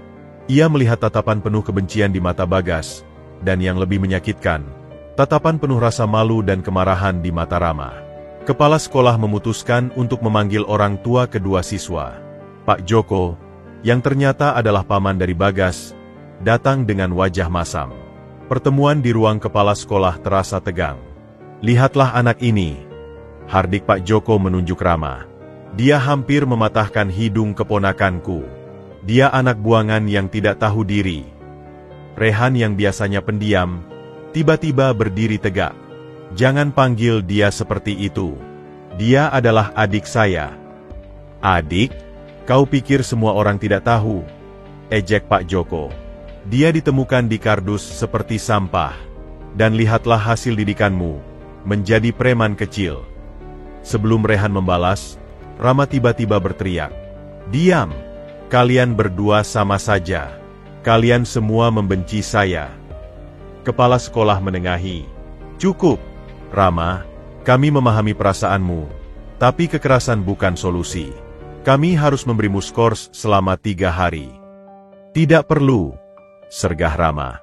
"Saya keluar saja dari sekolah ini. Lagi pula siapa yang peduli pada pendidikan anak buangan?" Rehan memandang Rama, dan untuk pertama kalinya sejak konflik ini mulai, ia melihat bukan seorang remaja pemberontak, melainkan seorang anak yang terluka parah, yang menggunakan kemarahan sebagai tameng untuk menutupi rasa sakitnya. Tiba-tiba, sesuatu dalam diri Rehan berubah. "Tunggu," ucap Rehan dengan suara tegas yang mengejutkan semua orang. Ia menatap langsung ke mata Pak Joko.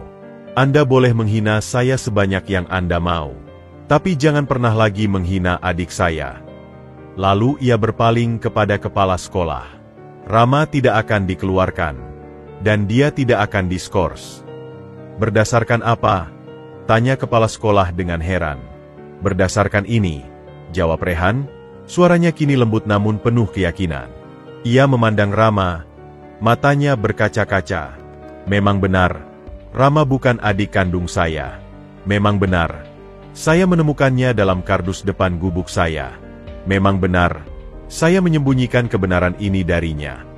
Semua orang di ruangan itu terdiam, termasuk Rama yang kini menatap Rehan dengan ekspresi berbeda. "Tapi," lanjut Rehan, suaranya semakin dalam dan bergetar, "apakah itu membuatnya kurang berharga? Apakah itu membuat kasih sayang saya kurang tulus?" Ia menghadap sepenuhnya kepada Rama sekarang. Setiap malam saya begadang menjahit bajumu yang robek. Setiap pagi saya bangun sebelum fajar untuk memastikan kamu sarapan.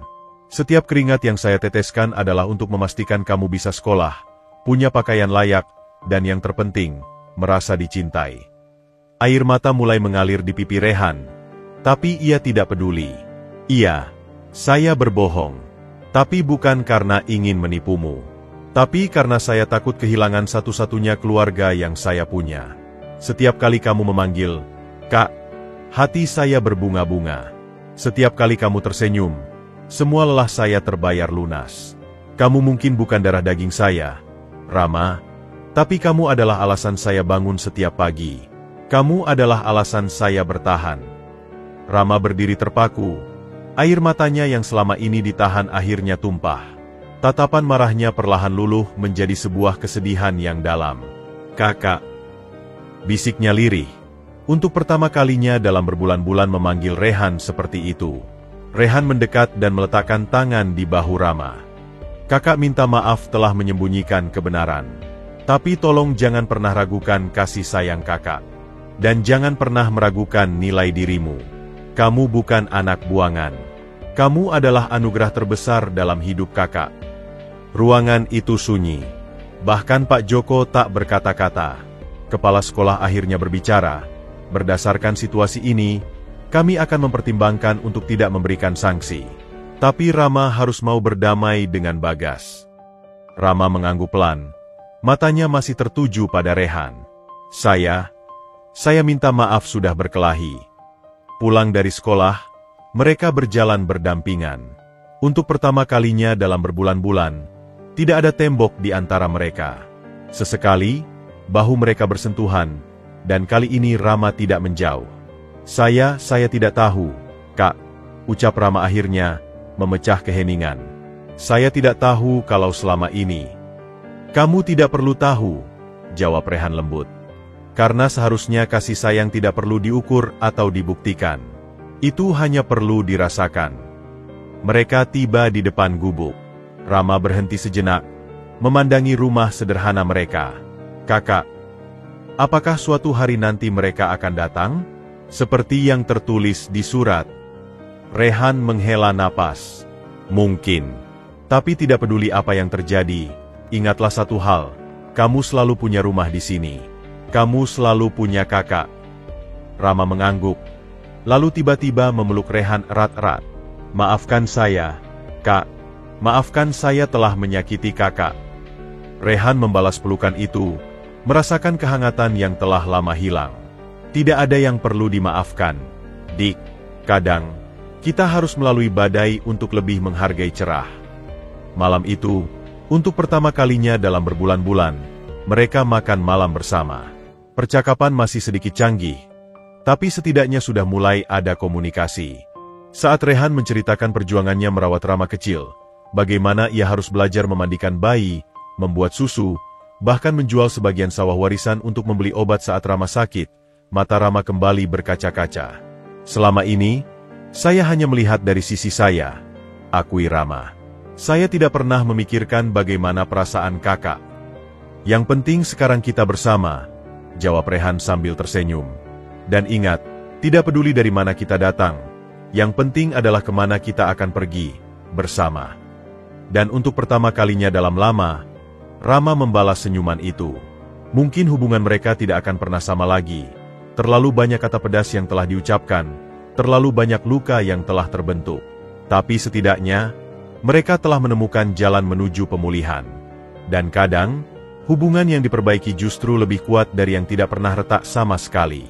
Tekanan dari Pak Joko semakin menjadi-jadi. Setiap akhir bulan, ketika bunga pinjaman harus dibayar, Rehan seperti hidup di neraka.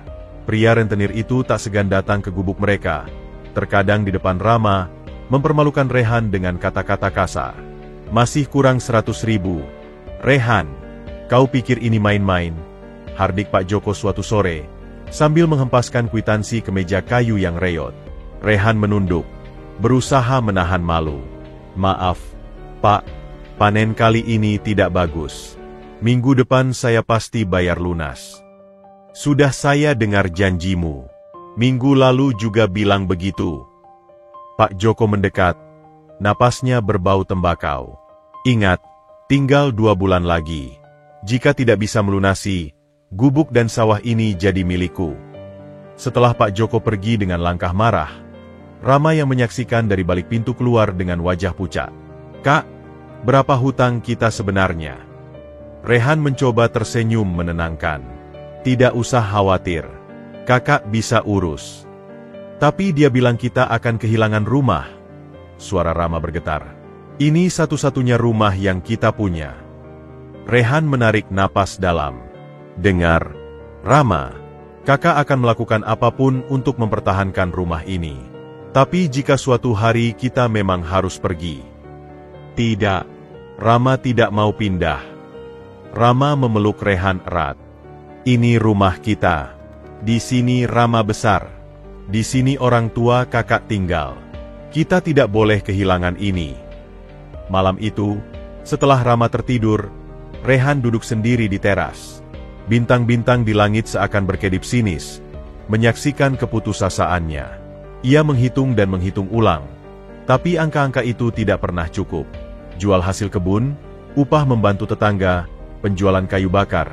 Semua hanya cukup untuk makan sehari-hari dan bunga pinjaman. Tidak pernah menyentuh pokok hutang. Tuhan, bisiknya. Aku tidak tahu harus berbuat apa lagi. Tolonglah kami. Keesokan paginya, dengan langkah berat, Rehan pergi ke rumah Pak Joko. Ia berniat memohon perpanjangan waktu, atau setidaknya meminta keringanan bunga. Tidak bisa. Potong Pak Joko sebelum Rehan selesai berbicara. Aturan sudah jelas. 6 bulan, lunas. Atau aku ambil tanah dan gubukmu. Tapi, Pak, saya bisa bayar dengan bekerja. Saya bisa jadi kuli di kebun Pak Joko. Tidak usah digaji. Sampai hutang lunas. Pak Joko tertawa sinis. Kau pikir aku butuh kuli? Sudah terlalu banyak orang yang mau kerja padaku. Tidak, Rehan. Aku mau uang. Tunai. Pulang dengan hati hancur, Rehan memutuskan jalan terakhir, menjual sepetak sawah warisan orang tuanya. Meski sakit hati, itu lebih baik daripada kehilangan semua. Tapi siapa yang mau membeli sawah di daerah terpencil seperti ini? Harga yang ditawarkan pun sangat murah. Tidak cukup untuk melunasi hutang. Sementara itu, di kota, Pak Arif dan Ibu Maya yang kini bisnisnya sudah pulih sepenuhnya, diam-diam menyelidiki keadaan Rehan dan Rama. Mereka menyewa seorang pengacara bernama Pak Wisnu untuk memantau perkembangan anak mereka dari kejauhan. Bagaimana keadaan mereka? Tanya Ibu Maya cemas saat Pak Wisnu melaporkan perkembangan terbaru. Rehan sedang dalam kesulitan keuangan. Bu, lapor Pak Wisnu. Dia terjerat hutang pada seorang rentenir di desanya. Ancaman kehilangan rumah dan tanah warisan sangat nyata. Pak Arif mengerutkan kening. Tapi selama ini kita rutin mengirimkan uang melalui yayasan palsu untuk biaya sekolah Rama. Seharusnya itu cukup meringankan bebannya. Uang untuk sekolah memang cukup, Tuan. Tapi hutangnya cukup besar, hampir 3 juta rupiah. Bagi Rehan, itu jumlah yang sangat besar. Ibu Maya memandang suaminya dengan mata berkaca. Arif, kita harus membantu mereka. Lihat saja, Rehan telah merawat anak kita dengan baik selama bertahun-tahun. Sekarang dia dalam kesulitan. Pak Arif mengangguk pelan. Kau benar. Tapi kita tidak bisa langsung membantu. Rehan mungkin akan curiga, atau malah merasa diintervensi. Ada cara, Tuan, usul Pak Wisnu. Saya bisa mendatangi rentenir itu dan melunasi hutang Rehan tanpa sepengetahuannya. Kita bisa atur seolah-olah ada pihak yang tidak dikenal yang membantunya. Pak Arif dan Ibu Maya saling memandang, lalu mengangguk setuju. Lakukan, perintah Pak Arif. Dan pastikan tidak ada yang tahu dari mana uang itu berasal. Keesokan harinya, Pak Wisnu pergi ke desa dengan mobil sederhana. Ia menemui Pak Joko di warung kopi. Saya dengar Anda memiliki tagihan pada seorang pemuda bernama Rehan, kata Pak Wisnu membuka percakapan. Pak Joko mencurigai. Memang? Dan siapa Anda? Saya mewakili seorang donatur yang ingin membantu Rehan. Berapa total hutangnya? Mengapa donatur mau membantu anak miskin seperti dia? Itu urusan donatur saya. Berapa jumlahnya? Setelah beberapa saat berdebat, Pak Joko akhirnya menyebutkan angka Rp3.200.000, termasuk bunga yang belum dibayar. Baik, kata Pak Wisnu, mengeluarkan amplop berisi uang tunai. Ini lunas. Saya mau surat perjanjian hutangnya, dan surat kuasa atas tanah dan gubuk yang Anda pegang sebagai jaminan. Dengan enggan, Pak Joko menyerahkan semua dokumen. Bodoh sekali membantu sampah masyarakat seperti dia. Pak Wisnu menatapnya tajam. Menurut saya, justru orang seperti Andalah yang menjadi sampah masyarakat, memanfaatkan kesulitan orang lain untuk memperkaya diri. Tanpa kata-kata lagi, Pak Wisnu pergi, meninggalkan Pak Joko yang tercengang. Sementara itu, Rehan yang putus asa sedang mempersiapkan diri untuk meninggalkan gubuknya. Ia sudah menemukan sebuah gubuk kosong di ujung desa yang bisa mereka tinggali, lebih kecil dan lebih reot dari yang sekarang. Rama, besok kita mungkin harus pindah, ucap Rehan pelan saat makan malam. Rama mengangkat wajah, matanya berkaca-kaca. Tapi, kenapa? Kakak, tidak bisa melunasi hutang. Tapi tidak apa, kita akan mulai lagi dari awal. Tiba-tiba, seseorang mengetuk pintu. Itu adalah Pak Joko, tapi kali ini ekspresinya berbeda, seperti kesal tapi tak berdaya. Rehan, ucap Pak Joko tanpa basa-basi. Hutangmu sudah lunas. Rehan terkesiap. Apa? Tapi, bagaimana? Ada orang yang melunasinya. Aku tidak tahu siapa. Yang penting, ini surat perjanjian hutangmu, dan surat jaminan atas tanah dan gubuk ini. Pak Joko melemparkan setumpuk dokumen ke meja. Kau beruntung. Tapi ingat, jangan sampai berhutang padaku lagi. Setelah Pak Joko pergi, Rehan dan Rama memandangi dokumen-dokumen itu dengan tak percaya. Siapa yang melunasi hutang kita? Kak? Tanya Rama heran. Rehan menggeleng.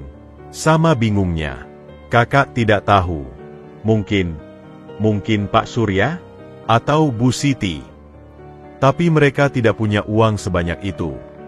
Mereka berdiam sejenak. Lalu Rehan tersenyum.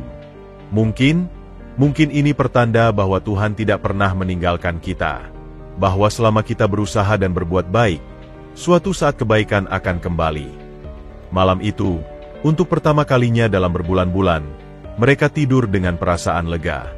Rehan tidak tahu bahwa Tuhan yang membantu mereka sebenarnya adalah orang tua kandung Rama, sebuah kebenaran yang suatu hari nanti akan mengubah segalanya. Tapi untuk saat ini, yang penting mereka masih memiliki rumah, masih memiliki satu sama lain, dan masih memiliki harapan untuk esok hari yang lebih baik. Senja mulai menyapu langit ketika Sari muncul di depan gubuk Rehan. Wajahnya yang biasanya cerah kini tampak pucat dan penuh kegelisahan. Rama, yang sedang duduk di teras mengerjakan PR, segera memahami situasi dan dengan sigap mengumpulkan buku-bukunya. Aku akan masuk dulu, Kak, bisik Rama pada Rehan sebelum menyelinap ke dalam rumah, memberikan mereka privasi. Rehan berdiri kaku, hatinya berdebar-debar. Sudah berbulan-bulan ia menghindari Sari, mengingat ancaman Pak Joko yang masih terngiang-ngiang di telinganya. Sari, kau tidak seharusnya datang ke sini, ucap Rehan, suaranya tegang. Apakah kau benar-benar membenciku, Rehan? Tanya Sari, suaranya bergetar. Atau apakah ini karena ancaman ayah? Rehan menunduk, tak sanggup menatap mata Sari yang berkaca-kaca. Ini, untuk kebaikan kita berdua. Untuk kebaikan siapa? Sari mendekat, langkahnya mantap. Aku sudah dewasa, Rehan. Aku bisa memutuskan apa yang terbaik untukku. Dan aku tahu bahwa perasaanku padamu tidak pernah berubah. Kau tidak mengerti, Sari, bantah Rehan, memalingkan wajah. Hidupku terlalu rumit. Aku punya tanggung jawab pada Rama. Aku tidak bisa. Apakah kau pikir aku tidak tahu itu? Potong Sari. Justru itulah yang membuatku semakin mencintaimu. Lihatlah dirimu, Rehan. Di usiamu yang masih muda, kau sudah menjadi seorang ayah bagi Rama. Kau bekerja tanpa lelah. Kau berkorban tanpa pamrih. Itu yang membuatku jatuh cinta padamu. Rehan tertunduk lesu. Kata-kata Sari menusuk langsung ke hatinya. Cinta tidak cukup, Sari. Cinta tidak bisa mengisi perut. Cinta tidak bisa membayar hutang. Dan yang terpenting, suaranya tercekat. Cinta tidak bisa menyembuhkan luka yang sudah terlanjur dalam. Luka apa? Rehan? Katakan padaku. Pinta Sari. Kini air matanya mulai mengalir. Dengan napas berat, Rehan akhirnya membuka hati. Luka karena harus membohongi orang yang kucintai. Luka karena tidak jujur padamu tentang perasaanku yang sebenarnya. Dan yang paling menyakitkan, ia memandang Sari dengan penuh penyesalan. Luka karena tahu bahwa aku tidak akan pernah cukup baik untukmu. Jangan bilang begitu, tangis Sari. Kau adalah pria terbaik yang pernah kukenal. Jujur, pekerja keras, penyayang. Tapi miskin. Sari, aku miskin. Hardik Rehan, kali ini dengan emosi yang meledak. Lihat sekelilingmu. Ini adalah gubuk reot yang hampir saja diambil ayahmu karena hutang. Aku hampir membuat adikku kehilangan tempat tinggal. Apakah itu yang kau inginkan? Hidup dalam ketakutan setiap bulan? Hidup dengan ancaman kehilangan atap di atas kepala? Sari menggeleng. Wajahnya penuh keyakinan. Kita bisa melalui semuanya bersama-sama. Rehan, aku rela hidup sederhana. Aku rela bekerja. Tidak, potong Rehan dengan tegas. Aku tidak akan membiarkanmu turun ke levelku. Kau pantas mendapatkan kehidupan yang lebih baik. Kau pantas dengan pria yang bisa memberimu kepastian. Bukan seorang pemuda miskin yang bahkan tidak bisa menjamin masa depannya sendiri. Dia berbalik, tak sanggup lagi melihat air mata Sari. Pergilah, Sari. Lupakan aku. Temukan seseorang yang sepadan denganmu. Jadi selama ini, perasaanmu padaku? Tanya Sari dengan suara nyaris tak terdengar. Rehan menatap langit senja yang semakin kelam, lalu menghela napas panjang. Perasaanku padamu adalah sebuah kemewahan yang tidak bisa kumiliki. Seperti bintang di langit, bisa kulihat, tapi tidak pernah bisa kuraih. Ia masuk ke dalam gubuk, menutup pintu dengan perlahan, meninggalkan Sari yang terduduk lemah di depan rumahnya. Dari balik jendela, Rehan melihat Sari menangis terseduh-seduh sebelum akhirnya berjalan pergi dengan langkah gontai. Rama mendekati kakaknya yang sedang bersandar di pintu. Wajahnya hancur. Kak, kenapa kau tidak jujur padanya? Kau jelas-jelas mencintainya. Rehan memandang adiknya. Senyum getir menghiasi bibirnya. Terkadang, mencintai seseorang berarti melepaskannya untuk kebaikannya sendiri. Aku tidak ingin Sari suatu hari nanti menyesal telah memilihku. Tapi dia bilang dia tidak peduli dengan kemiskinan kita. Sekarang mungkin tidak, Rama. Tapi 5 tahun lagi, 10 tahun lagi, ketika dia melihat teman-temannya hidup berkecukupan, sementara dia harus berjuang untuk makan sehari-hari. Rehan menggeleng pelan. Aku tidak mau menjadi alasan penyesalannya. Malam itu, Rehan tidak bisa tidur. Setiap kali ia memejamkan mata, yang terbayang adalah wajah Sari yang terluka. Dalam hatinya, ia tahu bahwa ia telah menyakiti perempuan yang sangat dicintainya. Tapi baginya, itu lebih baik daripada menyaksikan Sari menderita di kemudian hari. Keesokan paginya, ketika Rehan pergi ke pasar, ia melewati rumah Sari. Dari kejauhan, ia melihat gadis itu sedang duduk di teras. Wajahnya pucat dan mata sembab. Hati Rehan sakit sekali. Tapi ia terus berjalan, menguatkan tekadnya bahwa ini adalah keputusan yang benar. Yang tidak ia tahu adalah, di balik jendela kamarnya, Sari juga melihatnya lewat. Dan seperti Rehan, air matanya kembali mengalir melihat pria yang dicintainya harus berpura-pura tega demi apa yang diakininya sebagai kebaikan untuk mereka berdua. Cinta mereka bagai dua sungai yang seharusnya bertemu, tapi terhalang oleh tembok realita yang terlalu tinggi untuk didaki. Dan kali ini, tidak ada yang menang. Kedua belah pihak kalah, terluka oleh sebuah keputusan yang diambil demi nama cinta. Musim hujan telah tiba, membawa hawa sejuk dan rintik-rintik yang tak henti menyapa atap seng gubuk Rehan. Sudah beberapa minggu ini, sebuah kegelisahan aneh bersemayam di hatinya. Sesuatu yang tidak bisa ia jelaskan. Seperti firasat bahwa perubahan besar akan segera datang. Suatu sore, saat hujan rintik-rintik mulai reda, Rehan dan Rama sedang duduk di teras menikmati teh hangat. Udara yang segar setelah hujan biasanya menenangkan. Tapi hari ini Rehan justru merasa cemas. "Kak, lihat itu," ucap Rama tiba-tiba, menunjuk ke arah jalan utama desa. "Mobil itu lagi." Rehan menoleh. Sebuah mobil SUV hitam yang mewah dan bersih, sangat kontras dengan jalan berliku dan berlumpur desa mereka, sedang melintas perlahan. Ini sudah ketiga kalinya dalam 2 minggu Rehan melihat mobil yang sama. "Mungkin hanya orang yang tersesat," kata Rehan, berusaha terdengar tenang. "Tapi minggu lalu juga mobil itu lewat. Kak, persis seperti ini, jalan pelan-pelan seperti sedang mencari sesuatu." Rama mengerutkan kening. "Dan kemarin, waktu aku pulang sekolah, mobil itu parkir di dekat warung Buminah. Aku lihat ada pria berdasi di dalamnya." Jantung Rehan berdebar sedikit lebih kencang. Mungkin investor yang mau lihat lahan di sini. Kata Pak RT, ada yang mau bangun villa di bukit sana. Tapi dalam hatinya, Rehan tahu itu bukan kebetulan. Firasatnya semakin kuat. Ia teringat pada surat yang dulu menemani Rama, janji bahwa suatu hari nanti orang tua Rama akan datang untuk mengambilnya. "Rama," ucap Rehan tiba-tiba, suaranya serius. Jika suatu hari nanti orang yang meninggalkanmu dulu datang kembali, apa yang akan kau lakukan?" Rama memandang kakaknya, ekspresinya berubah. "Aku tidak tahu, Kak. Selama ini, aku selalu marah dan bingung kenapa mereka meninggalkanku. Tapi, setelah semua yang terjadi, setelah aku tahu bagaimana beratnya mengurus seorang anak." Ia menghela napas. "Mungkin mereka punya alasan yang tidak kita tahu." Jawaban itu mengejutkan Rehan.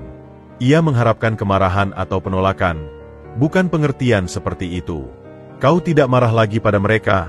tanya Rehan hati-hati. "Masih," jawab Rama jujur. "Tapi tidak semarah dulu. Aku mulai memahami bahwa hidup tidak selalu hitam putih. Mungkin mereka tidak punya pilihan lain." Rehan mengangguk pelan.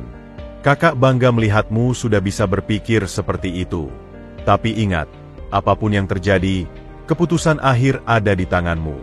Kau yang berhak memilih mau tinggal dengan siapa." "Maksud kakak?" tanya Rama waspada. "Kakak hanya ingin kau tahu, bahwa apapun pilihanmu nanti, kakak akan selalu menghargainya. Yang penting kau bahagia." Percakapan mereka terhenti ketika mobil SUV hitam itu kembali melintas. Kali ini lebih lambat, hampir berhenti di depan gubuk mereka. Dari balik kaca gelap, Rehan bisa merasakan ada yang mengamati mereka. "Kak, mereka seperti sedang mengawasi kita," bisik Rama, suaranya tegang. "Tenang," kata Rehan, meski hatinya tidak kalah tegang. Mungkin memang hanya tersesat.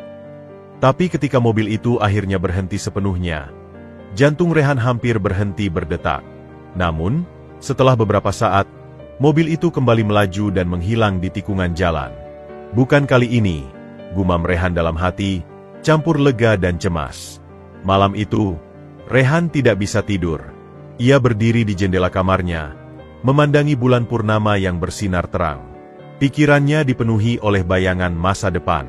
Apa yang akan terjadi jika orang tua Rama benar-benar datang? Apakah mereka akan mengambil Rama begitu saja? Apakah Rama akan memilih untuk pergi dengan mereka? 17 tahun. Bisiknya pada bulan. "Hampir 17 tahun sudah aku merawatnya. Dari bayi yang tidak berdaya, hingga menjadi remaja yang cerdas dan baik hati." Ia teringat semua kenangan mereka. Malam-malam ketika Rama kecil demam dan ia harus berjalan kiloan meter mencari bidan. Hari pertama Rama sekolah dengan seragam yang sudah disetrikanya rapi. Tawa mereka saat bermain di sawah setelah hujan. Bahkan pertengkaran mereka yang menyakitkan tapi akhirnya memperkuat ikatan mereka. "Apakah semua ini akan berakhir?" tanyanya pada dirinya sendiri. Keesokan paginya, Rehan memutuskan untuk bertindak. Ia pergi ke warung Buminah, tempat di mana Rama melihat mobil itu parkir. "Bu, saya dengar ada mobil mewah yang sering parkir di sini," tanya Rehan pada pemilik warung. Buminah mengangguk antusias. "Iya, Han. Sudah beberapa kali. Isinya pria berdasi, rapi sekali. Dia selalu beli air mineral dan tanya-tanya tentang desa kita." "Tanya apa saja, Bu?" "Biasanya tanya tentang keadaan desa, Siapa saja yang tinggal di sini? Terakhir, dia tanya tentang kamu dan Rama. Rehan merasa darahnya membeku. Tentang kami? Iya. Dia tanya bagaimana kehidupan kalian. Apa pekerjaanmu? Bagaimana Rama sekolahnya? Kenapa? Han? Ada masalah? Rehan menggelang, berusaha tenang. Tidak, Bu. Hanya penasaran saja. Sepanjang perjalanan pulang, kaki Rehan terasa berat. Kecurigaannya ternyata benar. Ada yang sedang menyelidiki mereka. Dan segala sesuatu mengarah pada kemungkinan bahwa orang tua Rama telah datang untuk menepati janji mereka. Sesampainya di rumah, Rehan melihat Rama sedang serius mengerjakan tugas sekolahnya. Wajah remaja itu tampak tenang. Belum tahu bahwa badai mungkin akan segera menghampiri kehidupan mereka. Rama, panggil Rehan lembut. Rama menoleh. Iya, Kak. Besok. Bagaimana kalau kita pergi ke kota? Hanya kita berdua. Makan di restoran, nonton film. Sudah lama kita tidak melakukan itu. Rama tersenyum lebar. Serius? Kak? Tapi bukannya harus menghemat? Tidak apa. Kadang-kadang kita perlu merayakan kehidupan. Jawab Rehan, berusaha tersenyum. Dalam hatinya, ia berharap ini bukan hari-hari terakhir mereka bersama sebagai keluarga kecil. Tapi apapun yang terjadi, ia ingin menciptakan kenangan indah sebanyak mungkin, sebagai bekal jika suatu hari nanti mereka harus berpisah. Musim penghujan telah berganti dengan terik matahari yang menyengat. Rama kini duduk di kelas 3 SMA, dan sebuah tantangan baru menghadang, ujian masuk perguruan tinggi. Setiap malam, Rehan memperhatikan adiknya belajar sampai larut. Wajahnya berkerut konsentrasi menghadapi buku-buku tebal dan soal-soal rumit. Kak, aku dapat brosur ini dari guru BK. Ucap Rama suatu sore, menyerahkan selembar brosur berwarna pada Rehan. Universitas Negeri di Jakarta membuka jalur prestasi. Tapi, biayanya mahal sekali. Rehan menerima brosur itu. Matanya membesar melihat angka yang tertera untuk uang pangkal. 30 juta? Itu hampir mustahil untuk kita, Dik. Wajah Rama sedikit muram, tapi ia berusaha tersenyum. Tidak apa, Kak, aku bisa cari universitas di kota terdekat saja. Biayanya lebih terjangkau. Tapi Rehan melihat cahaya di mata Rama saat membicarakan universitas di Jakarta. Itu adalah mimpi. Mimpi yang selama ini terpendam karena tahu keterbatasan mereka. Kita lihat saja nanti, kata Rehan, menyimpan brosur itu dengan hati-hati. Yang penting kamu fokus belajar dulu. Lulus dengan nilai terbaik. Malam itu, setelah Rama tertidur, Rehan mengeluarkan brosur itu lagi. Ia memandangi gambar kampus megah, lalu melihat sekeliling gubuknya yang reot. Antara mimpi dan realita terbentang jurang yang dalam. Tapi tekadnya bulat. Jika ini yang terbaik untuk Rama, ia harus menemukan cara. Keesokan harinya, Rehan mendatangi bank terdekat. Maaf, Pak, dengan penghasilan Anda yang tidak tetap, kami tidak bisa menyetujui pinjaman pendidikan sebesar itu, kata petugas bank dengan wajah kasihan. Tapi, ini untuk adik saya. Dia sangat pintar, pasti bisa lulus dengan baik, bantah Rehan. Kebijakan bank sangat ketat, Pak. Mungkin Anda bisa mencoba program beasiswa. Rehan sudah mencoba. Semua formulir beasiswa sudah diisi, tapi persaingannya sangat ketat. Rama pintar, tapi bukan yang terpintar se-Indonesia. Hari-hari berikutnya diisi dengan usaha putus asa Rehan. Ia menjual sebagian besar perabot yang tidak terlalu penting, bahkan merelakan beberapa perhiasan sederhana peninggalan ibunya. Tapi uang yang terkumpul bahkan tidak mencapai 1/10 dari yang dibutuhkan. Sampah. Hardik seorang tetangga ketika Rehan menawarkan jasa apapun yang bisa dilakukan. Kau pikir dengan jadi kuli serabutan bisa kumpulkan 30 juta? Suatu sore, saat harapannya hampir pupus, sebuah surat resmi datang. Amplop putih tebal dengan logo sebuah yayasan pendidikan yang tidak dikenal. Surat apa itu, Kak? Tanya Rama penasaran. Rehan membuka surat itu dengan tangan gemetar. Matanya membesar saat membaca isinya. Rama, kamu diterima di Universitas Negeri Jakarta. Dan dapat beasiswa penuh. Ucap Rehan tak percaya. Apa? Rama menyambar surat itu. Tapi, aku tidak pernah mendaftar beasiswa ini. Di surat ini tertulis kamu direkomendasikan oleh sekolah. Mereka akan menanggung semua biaya, uang pangkal, SPP, bahkan biaya hidup bulanan. Rama melompat kegirangan. Ini mimpi, Kak. Aku tidak percaya. Tapi sementara Rama berjingkrak-jingkrak kegirangan, Rehan duduk terdiam. Firasatnya kembali muncul. Ini terlalu bagus untuk menjadi kenyataan. Sebuah yayasan tidak dikenal, beasiswa tanpa melalui seleksi ketat. Rama, tunggu dulu, ucap Rehan hati-hati. Kita harus pastikan ini bukan penipuan.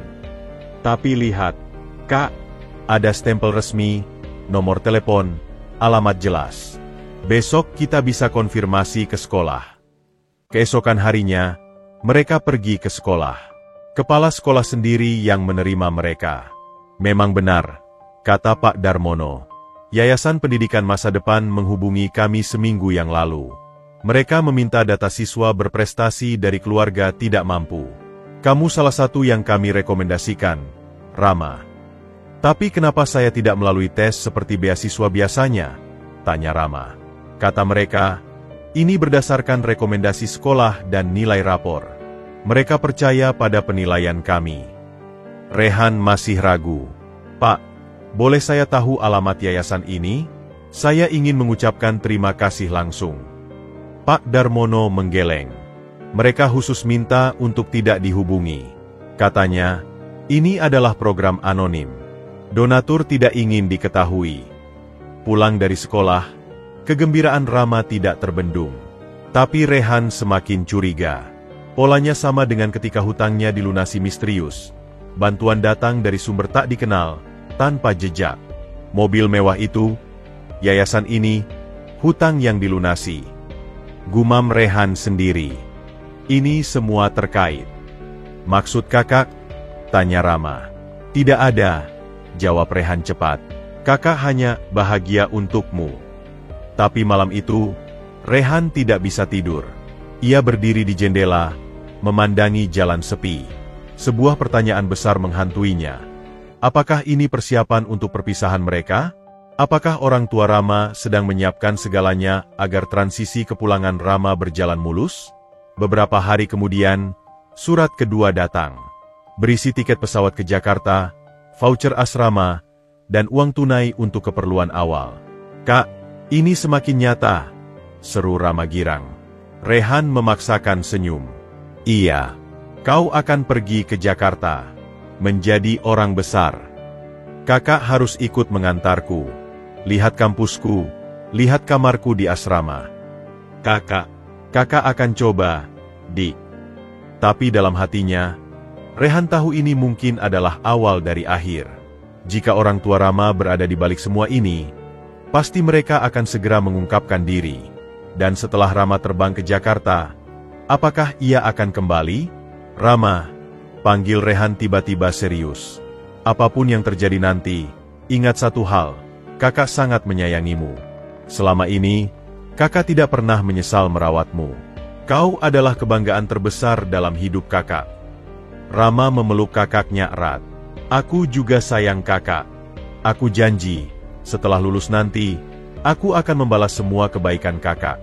Aku akan belikan kakak rumah bagus, mobil, dan kita akan hidup bahagia.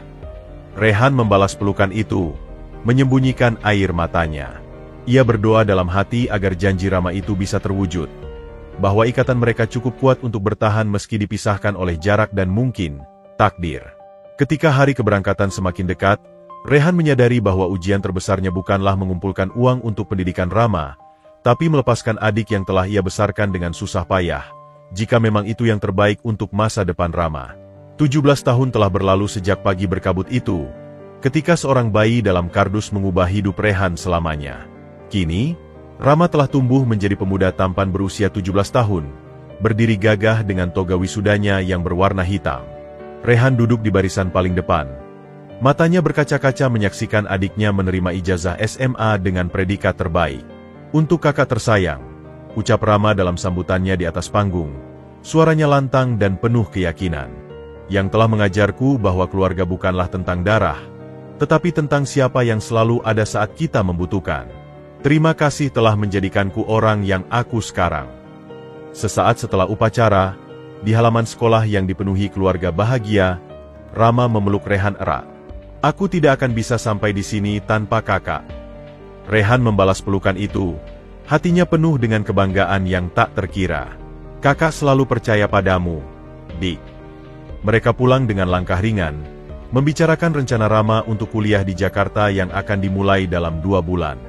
Namun, suasana ceria itu tiba-tiba berubah ketika mereka tiba di depan gubuk mereka.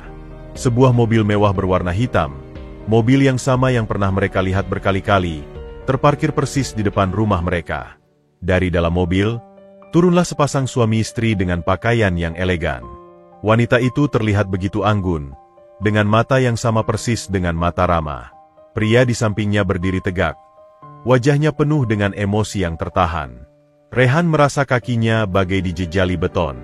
Ia tahu hari ini akan tiba, tapi tidak pernah membayangkan akan sesakit ini. Rama, Rehan. Sapa wanita itu, suaranya bergetar. Bolehkah kami berbicara sebentar? Rama memandang mereka dengan bingung, lalu menatap Rehan. Kakak, siapa mereka? Rehan menarik napas dalam. Mari kita duduk di dalam. Di dalam gubuk yang sederhana, dengan cahaya senja yang menyelinap melalui celah-celah jendela, kebenaran akhirnya terungkap. Pak Arif dan Ibu Maya, orang tua kandung Rama, dengan suara tersendat-sendat menceritakan semua yang terjadi 17 tahun silam. Kebangkrutan, ancaman debt collector, keputusan sulit untuk meninggalkan bayi mereka dengan harapan suatu hari bisa kembali dalam keadaan lebih baik. Kami tidak pernah melupakanmu, Nak, ucap Ibu Maya sambil menatap Rama, air matanya tak terbendung. Setiap hari kami memikirkanmu. Setiap kesuksesan yang kami raih, semua untuk bisa kembali padamu. Rama terdiam lama, wajahnya pucat. Lalu tiba-tiba ia berdiri, suaranya menggelegar. Jadi selama ini, semua bantuan misterius itu, hutang yang terlunasi, beasiswa, semua dari kalian. Pak Arif mengangguk pelan. Kami hanya ingin memastikan kamu dan Rehan baik-baik saja. Kami ingin mempersiapkan segalanya untukmu. Tanpa bertanya dulu pada kami, tanpa memberitahu, bentak Rama, membuat semua orang terkejut. Kalian pikir uang bisa membeli segalanya? Bisa mengganti 17 tahun yang hilang? Rama, tunggu. Coba Rehan menengahi. Tidak, Kak. Mereka tidak berhak. Mereka meninggalkanku seperti sampah, dan sekarang kembali dengan mobil mewah dan uang. Berpikir segalanya akan baik-baik saja. Ibu Maya menangis terseduh-seduh. Kami salah, Nak. Kami tahu itu. Tapi tolong mengertilah. Mengerti? Aku yang harus mengerti. Hardik Rama, sebelum berbalik dan lari keluar, meninggalkan keheningan yang mencekam. Rehan berdiri untuk mengejar, tapi Pak Arif menghentikannya. Biarkan dia sendiri sebentar. Mereka duduk dalam diam yang berat. Akhirnya, Rehan berbicara. Dia butuh waktu. Ini sangat mengejutkan baginya. Kami mengerti, jawab Pak Arif. Dan kami ingin kau tahu, kami tidak akan memaksanya. Itu sebabnya kami datang ke sini, bukan langsung menjemputnya di Jakarta. Ibu Maya memandang Rehan dengan penuh rasa terima kasih. Terima kasih telah merawat anak kami dengan begitu baik. Melihatnya tumbuh menjadi pemuda yang hebat, semua berkat-Mu. Rehan menghela napas. Aku tidak melakukannya untuk pujian. Aku melakukannya karena aku menyayanginya. Mengenai janji kami tentang imbalan, ucap Pak Arif, mengeluarkan sebuah cek dari saku jasnya. Ini untukmu. Cukup untuk membeli rumah yang layak, memulai bisnis, apapun yang kau mau. Rehan memandangi cek itu dengan angka yang sangat besar. Lalu ia menggeleng, mendorongnya kembali. Aku tidak mau uang ini. Tapi, tidak, tegas Rehan. Aku merawat Rama karena dia adalah keluargaku. Jika aku mengambil uang ini, rasanya seperti menjual adikku sendiri. Pak Arif dan Ibu Maya saling memandang, kagum dengan sikap Rehan. Kalau begitu, Apa yang bisa kami berikan padamu? Tanya Ibu Maya. Rehan tersenyum getir. Jagalah Rama. Bahagiakan dia. Itu sudah lebih dari cukup. Malam itu, setelah orang tua Rama pergi ke penginapan terdekat, Rehan menemukan Rama duduk di atas batu besar di belakang rumah, tempat favorit mereka sejak kecil. Duduklah, Kak, ucap Rama tanpa menoleh. Rehan duduk di sampingnya. Bulan purnama bersinar terang, menerangi wajah Rama yang masih basah oleh air mata. Apa yang harus kulakukan, Kak? Tanya Rama, suaranya lemah dan penuh kebingungan. Itu bukan pertanyaan untuk kakak, Dik. Itu pertanyaan untuk dirimu sendiri. Tapi, aku bingung. Di satu sisi, aku marah pada mereka. Tapi di sisi lain, aku juga ingin mengenal mereka. Tapi aku takut menyakiti kakak. Rehan meletakkan tangan di bahu Rama. Dengarkan baik-baik. Kasih sayang yang tulus tidak pernah takut untuk berbagi. Jika kau memutuskan untuk mengenal mereka, bahkan tinggal dengan mereka, itu tidak akan mengurangi rasa sayang kakak padamu. Justru, kau akan memiliki lebih banyak orang yang menyayangimu.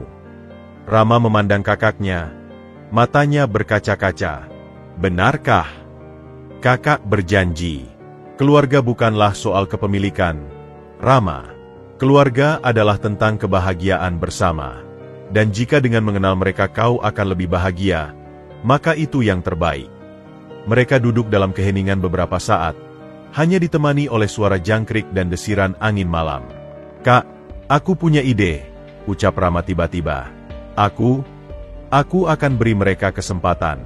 Tapi dengan satu syarat. Apa syaratnya? Aku ingin kakak ikut dengan kami ke Jakarta, kuliah di sana, tinggal bersama kami. Mereka berhutang padamu lebih dari yang bisa dibayar dengan uang. Rehan terkejut. Tapi, tidak ada tapi, atau aku tidak akan menerima mereka. Suara Rama tegas. Kita adalah keluarga, dan keluarga tidak meninggalkan anggota keluarga lainnya.